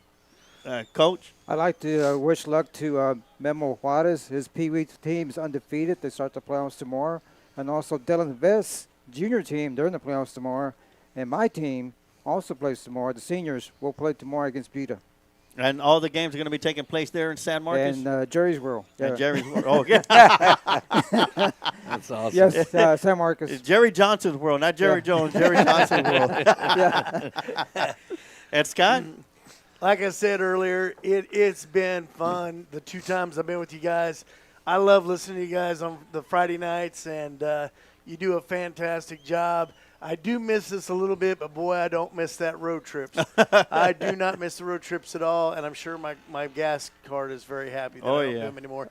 But, hey, I just wanted to thank you guys again for letting me be with you. Oh, yeah. Coach? Before we leave, I'd like to give Chip Pittman a big round of applause. Yes. Great job, Pip, for filling in for Rob Ortiz on the PA system. I heard and we saw a lot of compliments about him doing a great job. Yeah. So thank you, Chip. Okay, last time he was a PA guy, he was yelling with the bullhorn from the. It wasn't that long ago. Like I told him, once a line, always a line. Yes, Sarge over here. When I used to broadcast, it was uphill both ways in the rain. Now, my final thoughts for tonight, although I still have 2 more games to be on right next to TD Tom Dunn and the coach Amado Galvez. Scott, you and I chewed up a lot of miles traveling to and from football games, and here on the home side, calling some football games for Lion Country Broadcast Network, and of course Lockhart Lions on KMAX Sports with Chuck Licata, and I'm still good friends with a brother of mine, and just like you are, my diabetic brother Scott Smith. You know, thank you for coming and joining us once again for the second time this season. And although this may be the last time in our booth, you know, the memories that you and I shared going to the games and coming back and calling the games and seeing some fantastic football games, some great football players, I'm going to take that memory with me from here on out, just to be able to, call you not just my friend but my brother as well, too. Amen, so brother. Thank you for joining us. And that's going to do it for us here tonight as the Lockhart Lions fall to the College Station Cougars 45-14. And, in a very competitive football game in the second half. Not as competitive in the first half, but it just goes to show that the Lockhart Lions never give up on their fight through, whatever quarter it is. And they were able to put up some points on the board and still come out on the losing end. But I think they learned a lot in this football game alone, as well as they have in the previous games where they've come up short against other teams along the district. I think games like this is going to build what this team is expected to do and what they're planning on doing from here on out. Of course, next week it don't get any tougher. We got the district leader, Anderson Trojans, on a Thursday night. Undefeated Anderson Trojans, yes. And then we close out the season back here at home against A&M Consolidated. But for us, that's going to do it for us here tonight. We'll be back here Tuesday night at 5:30 p.m. It'll be a playoff game for the junior high, the 7th grade A team, as they take on the Gonzales Apaches here at Lions Field. That'll be our next broadcast. And don't forget about the JV game, JV team on Wednesday. Yes, on Wednesday night, because Lockhart Lions are playing on Friday night. But for us here at Lions Field, that's going to do it for us here tonight. I want to thank everybody who tuned in and watched tonight's broadcast on the Lions Pride Sports broadcast, brought to you by Studio 301.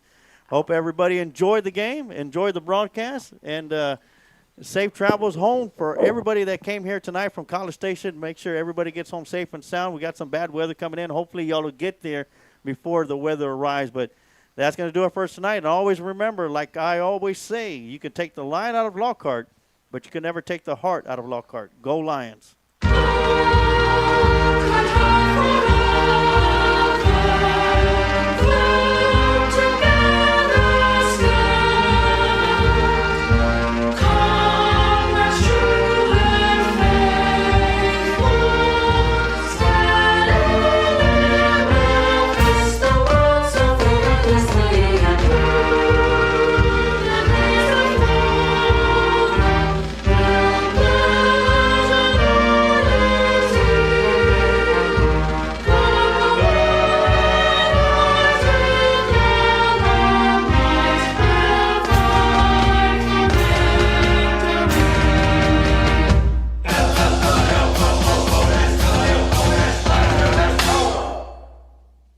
Thank you for watching today's broadcast of Lockhart Lions Sports on the Lions Pride Sports broadcast.